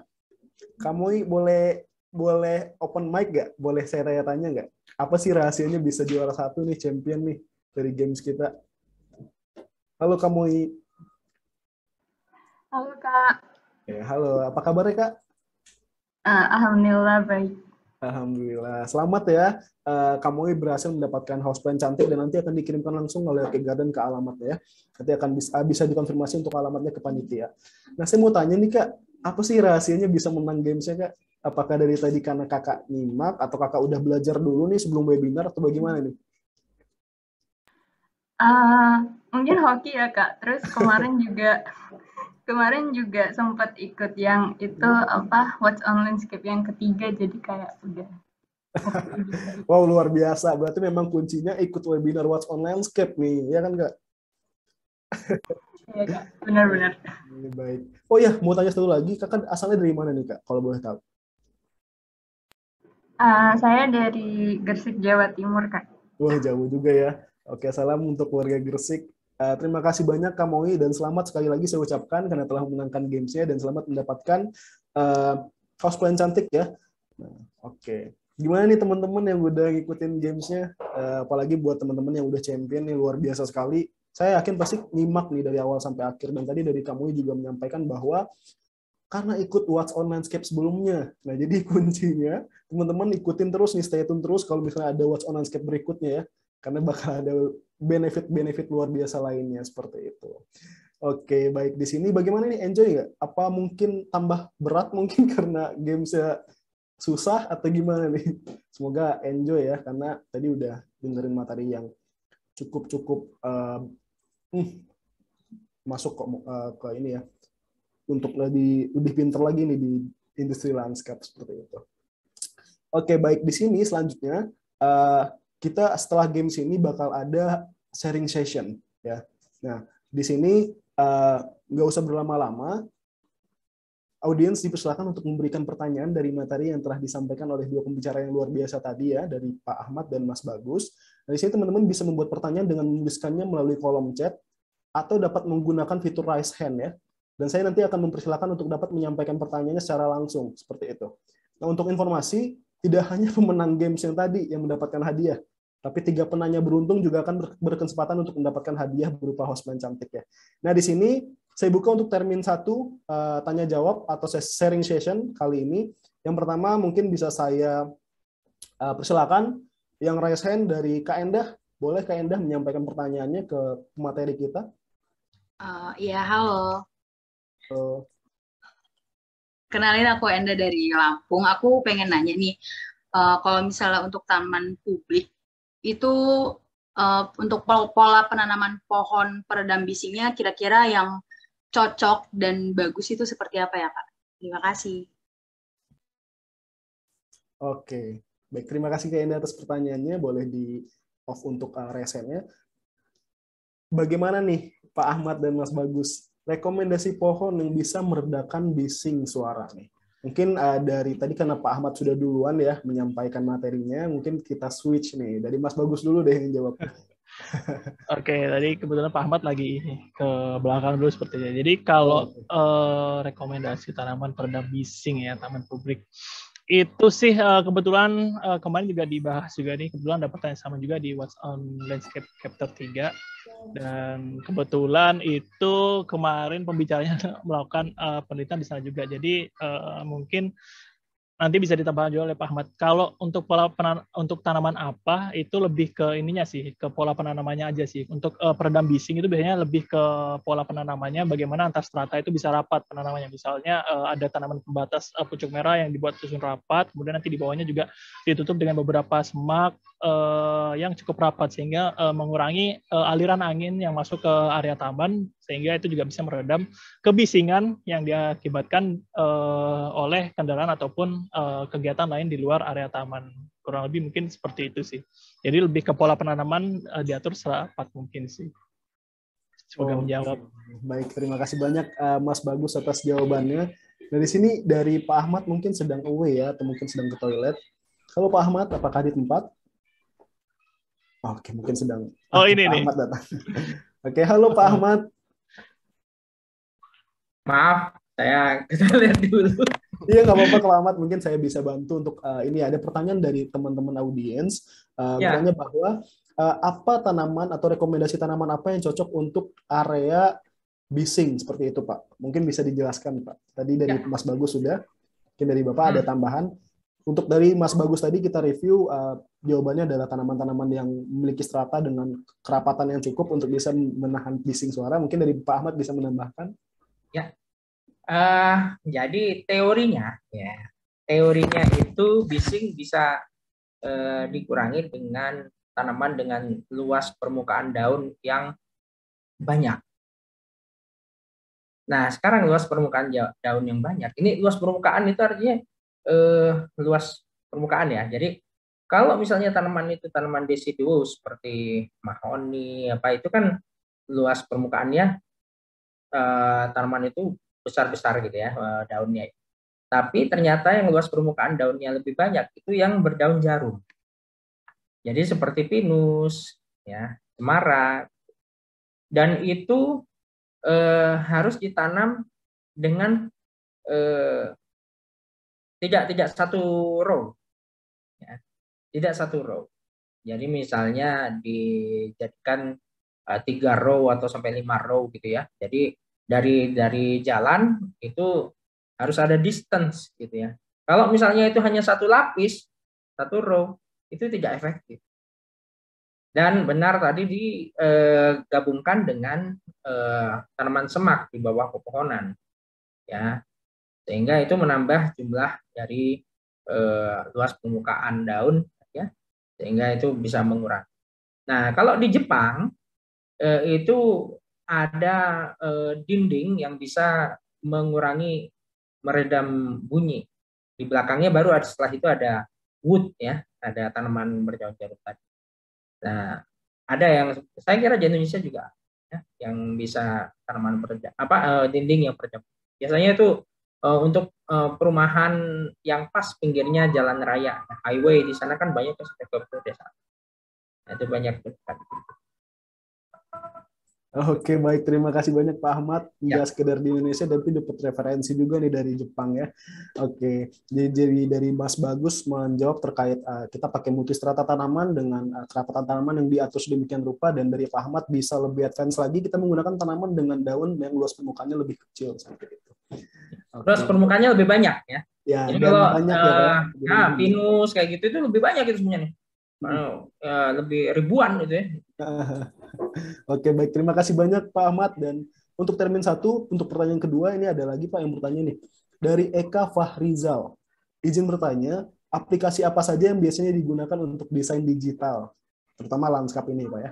Oke, tadi dari Mas Bagus sudah pertama, mungkin saya switch ya ke Pak Ahmad terlebih dahulu. Silakan Pak. Saya multimedia.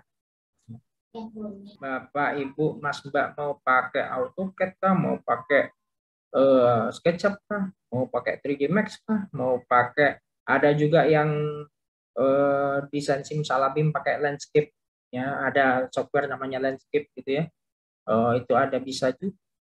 Tapi buat saya yang paling penting adalah konsepnya dan oret-oretan awal yang seperti yang saya contohkan tadi. Karena kalau misalnya kita langsung ke software, aplikasi, jadinya kreativitas kita itu hanya sebatas mouse. Hanya sebatas mouse. Nah, kita sudah capek ngeklik-klik mouse, kita jadi kurang explore bentukan.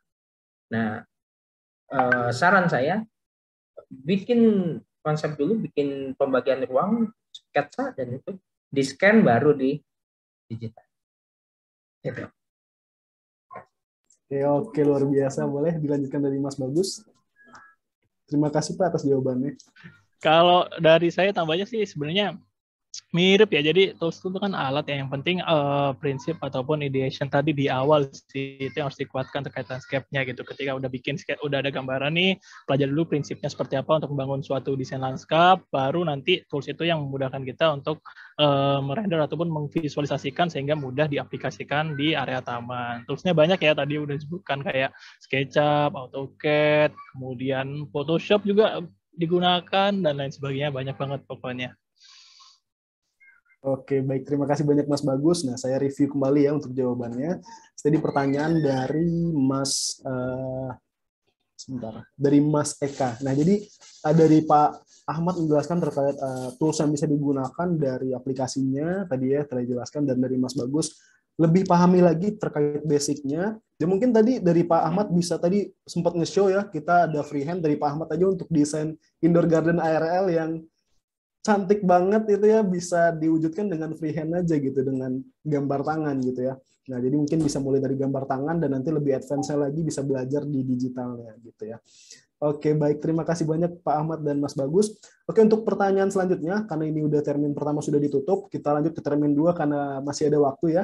Untuk termin 2, saya buka untuk 2 penanya kembali. Baik, untuk pertanyaan selanjutnya saya tunjuk ya agar adil mungkin ya. Jadi nggak hanya yang di chat, mungkin bisa di on mic juga ya, jadi teman-teman bisa nanya langsung. Mungkin di sini ada yang udah raise hand dari Badri. Kak Badri boleh open mic untuk menyampaikan pertanyaannya. Ya baik Kak, terima kasih atas kesempatannya. Saya mau tanya begini Pak dan Kak, saya kan latar belakangnya dari arsitektur, tapi minat saya itu interestnya ke ruang terbuka hijau, di mana sangat identik dengan landscape. Nah, seperti yang kita tahu, unsur landscape itu nggak hanya sebatas tanaman kan ya. Jadi saya mau nanya, bagaimana unsur landscape yang dapat membuat ruang terbuka hijau kota itu menjadi ruang yang aktif gitu Pak. Terima kasih banyak. Wow, luar biasa. Terima kasih banyak ya Mas Badri atas pertanyaannya yang sangat menarik ya. Menarik ya untuk dijawab ya Pak Ahmad dan Mas Bagus. Sini Mas Badri memiliki background sebagai arsitektur ya, arsitektur pada umumnya, dan tertarik dengan dunia lanskap. Nah, boleh kasih rekomendasi nih Pak Ahmad atau Mas Bagus desain seperti apakah yang sesuai dengan pertanyaan yang Mas Bagus sampaikan. Oke, pada mungkin dari Mas Bagus lebih dahulu ya, udah open mic juga nih. Aduh, jangan. Dari Pak Ahmad dulu aja. Oke, Pak Ahmad dulu ya. Oh, Pak. Dari suhu dulu ya, mungkin dari Pak Ahmad. Silakan Pak Ahmad. Pak Ahmad dulu. Terima kasih. Aktif ini apakah aktif maksudnya ada aktivitas banyak orang atau orangnya di situ aktif melakukan sesuatu, Mas Badri? Iya Pak, aktif digunakan oleh masyarakat begitu Pak. Oh, aktif digunakan masyarakat, bukan aktif melakukan sesuatu ya. Karena kalau aktif digunakan masyarakat berarti sebelumnya taman tersebut masih belum banyak digunakan. Nah, satu hal yang paling penting dalam mendesain taman publik adalah analisis harus kuat. Banyak sekali hal taman publik yang kita buat, tapi justru orang itu nggak peduli, akhirnya terbengkalai. Nah, oleh sebab itu taman publik ini karena kaitannya dengan usernya adalah publik, banyak orang datang, mereka melakukan banyak aktivitas.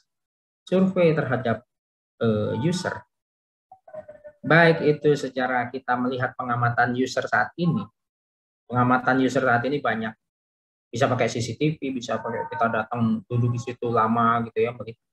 Selain itu juga kita harus wawancara, tahu apa keinginan user. Ini yang banyak sekali yang jarang dilakukan. Adapun itu biasanya formalitas.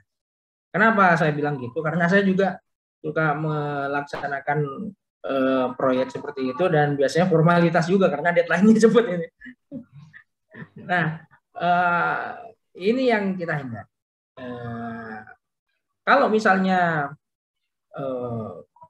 masyarakat itu ternyata mereka ingin suatu taman publik yang mereka itu bisa duduk ngobrol dengan temannya, karena ngobrol dengan teman langsung itu adalah satu hal yang langka ya sekarang ya, karena semuanya pakai HP ya, semuanya pakai HP ngomongnya. Nah, kalau hanya butuhnya itu, ngapain kita bikin outdoor fitness?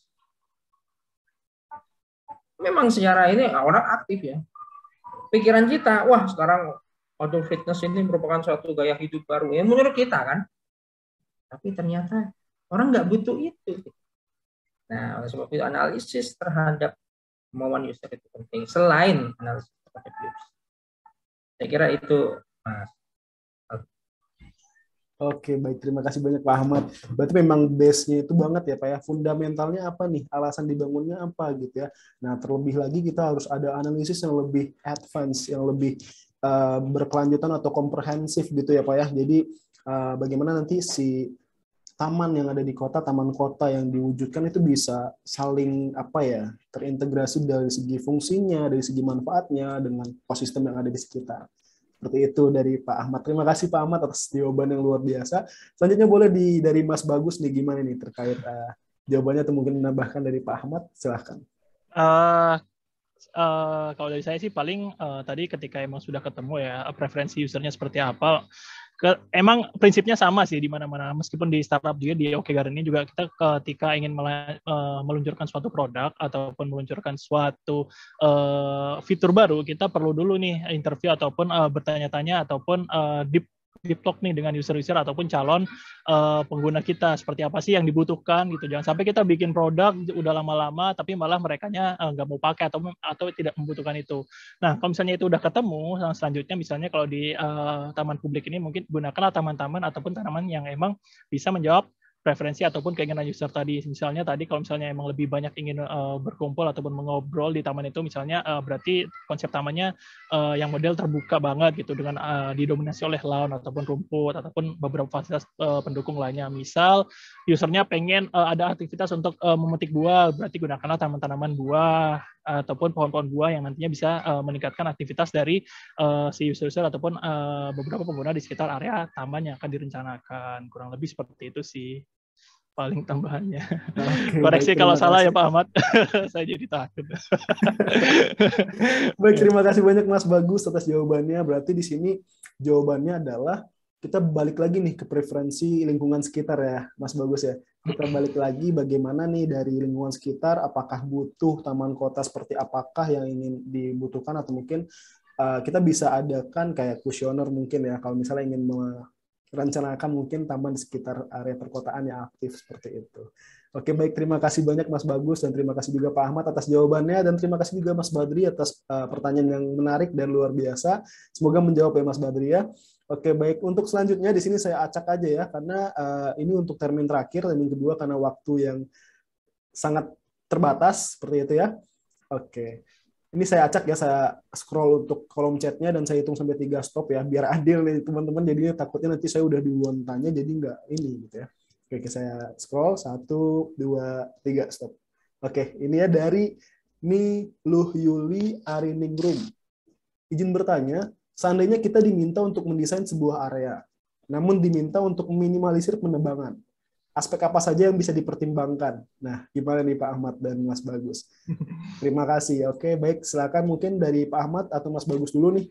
Monggo Pak Ahmad.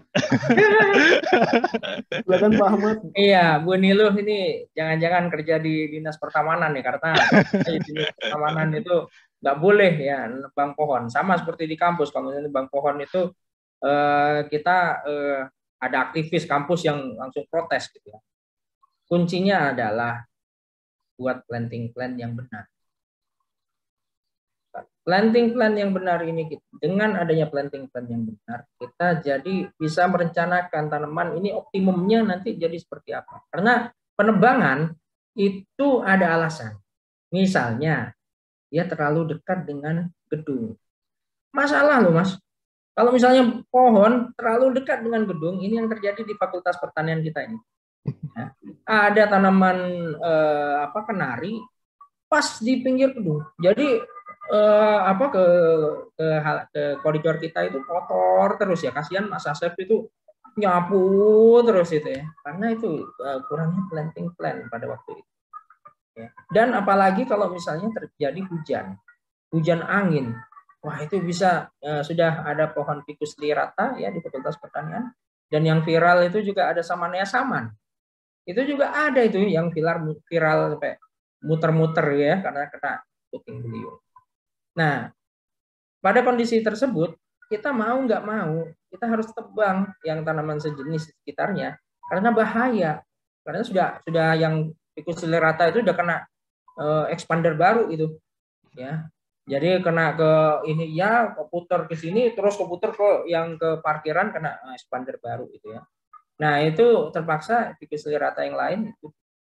Nah kuncinya adalah planting plan dan analisis. Ketika misalnya kita menanam Ficus lirata tadi, itu ternyata itu ditanam di planter box-nya parkiran. Dan ternyata di planter box itu kebiasaannya, mohon maaf ini untuk yang biasa dari sipil, naruh puing itu di situ. Akhirnya planter box tersebut ternyata dibawa banyak puing, yang namanya akarnya Ficus lirata itu begini, jadi kayak nampan. Jadi tidak menghujam ke bawah, tapi dia seperti nampan. Nah, itulah yang menyebabkan ini ketika angin besar itu. Jadi planting plan juga, detail penanaman juga penting. Ya, artinya di sini tanamnya itu harus. Saya sudah waktu di IPB ini saya sering dipanggil kalau misalnya ada penanaman pohon baru. Karena saya gambar langsung planting plan. Ini nanti lebarnya dari pohon ini ya, meranti misalnya, ini bisa mencapai 10 meter Pak. Jadi seperti ini nanti sepertinya saya sketsa langsung di lapangan. Nah, sehingga kita juga harus pikirkan view, ya, view terhadap bangunan. Itu nggak bisa kita nanti, ini ada satu yang nggak patuh itu. Saya sudah bilang, ini nanti 10 tahun lagi yang ada bangunan itu ketutupan sama pohon semua. Nah, ketika sudah seperti itu, silakan Anda nanti Bapak yang di Sarpras silakan untuk nebang pohon dan nanti diprotes sama mahasiswa ya. Ya, itu karena tidak pakai planting. Oke, Mas. Ini sebenarnya jam 17.44 saya masih bisa menjawab dari kolom chat yang lain dengan cepat, Mas. Jadi tapi terserah Mas Alfi. Oke, boleh mungkin dari panitia sih nanti gimana ya.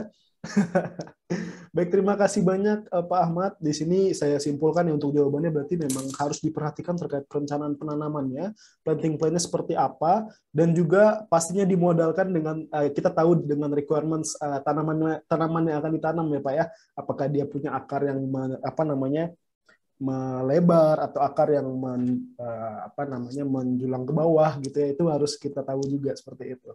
Nah, terima kasih Pak Ahmad atas jawabannya, dan mungkin dari Mas Bagus ada persepsi lain.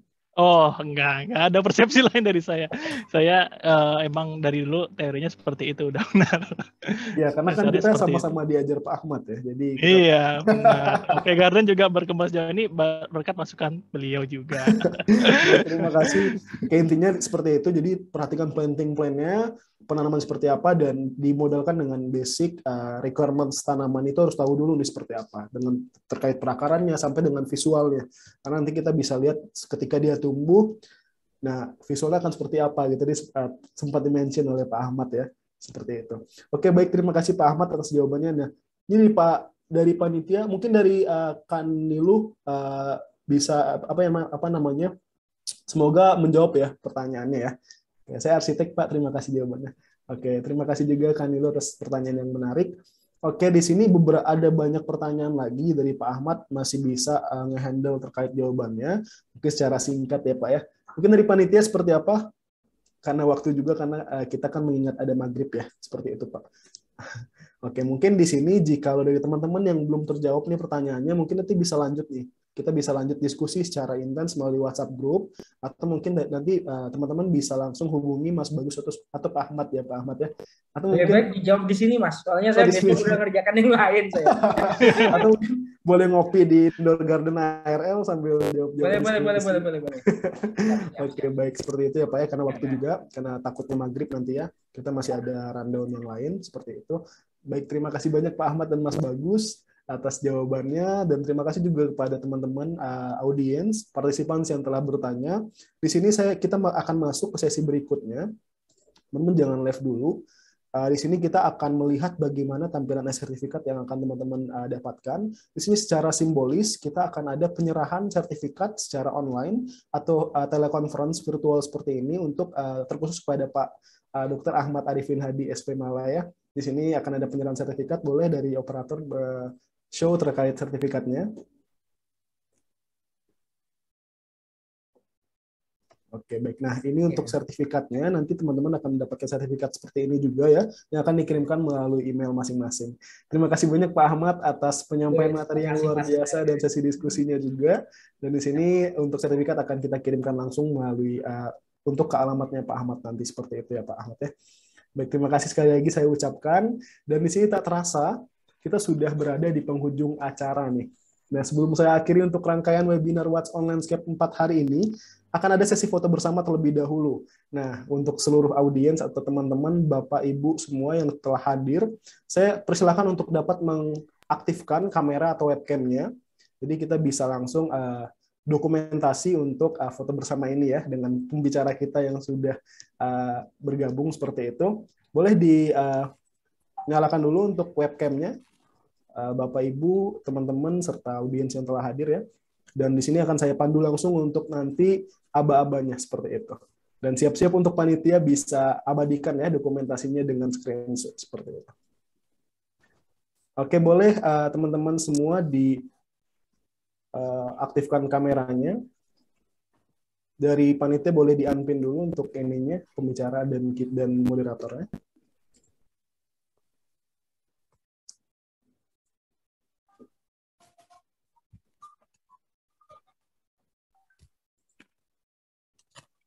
Oke, di sini boleh dari panitia yang bertugas bisa ambil ininya ya, ambil gambar, bisa mengabadikan momennya. Oke teman-teman, sudah siap? Persiapkan pose terbaiknya. Akan saya pandu untuk mulai hitungan mundur ya, untuk fotonya. Baik, untuk slide pertama, saya hitung sampai 3. 1, 2, 3. Oke, sudah panitia. Kita lanjut ke slide 2 ya. Slide 2, 1, 2, 3. Untuk slide 3, kita lanjut 1, 2, 3. Oke, slide 4. Siapkan senyum terbaiknya. 1, 2, 3. Oke, panitia semua sudah ya untuk mengabadikan momennya. Terima kasih juga atas panitia yang telah bertugas. Terima kasih pada audiens yang telah hadir. Di sini sebagai informasi, grup WhatsApp yang telah kita provide, teman-teman panitia provide, grup WhatsApp What's on Landscape Chapter 4 senantiasa dapat digunakan ya teman-teman ya, sebagai sarana berdiskusi, dan benefit beserta informasi terbaru terkait industri landscape akan kami share juga melalui grup tersebut, seperti itu. Nah, teruntuk e-sertifikat, teman-teman akan mendapatkan e-sertifikat melalui email masing-masing yang telah didaftarkan. Proses pengiriman e-sertifikat membutuhkan waktu 2-5 hari, seperti itu ya. Oke, baik, saya ucapkan terima kasih kepada semua audiens yang telah hadir. Semoga materi yang disampaikan dapat bermanfaat dan dapat diimplementasikan untuk keberlangsungan lingkungan yang lebih baik, seperti itu. Selalu jaga kesehatan karena kita telah memasuki musim pancaroba. Makan makanan yang sehat, konsumsi buah dan sayuran, serta perbanyak mengkonsumsi air mineral ya teman-teman. Dan di sini, semoga kita semua senantiasa diberikan kesehatan selalu. Amin. Karena webinar ini saya buka dengan pantun, mungkin penutupnya pakai pantun juga ya Pak Ahmad ya. Oke. Dari India beralih ke Mandalika untuk menyaksikan balap motor dunia. Cukup sekian dari saya, sampai berjumpa di webinar What's on Landscape chapter berikutnya. Selamat sore dan Assalamualaikum warahmatullahi wabarakatuh. Waalaikumsalam. Terima kasih banyak Pak Ahmad. Terima kasih banyak Mas Alfi, Mas Mbak, Bapak Ibu. Sama-sama Pak Ahmad. Terima kasih waktu. Sampai bertemu. Terima kasih materi yang luar biasa. Ya, dan live ya. Ya, terima kasih Pak.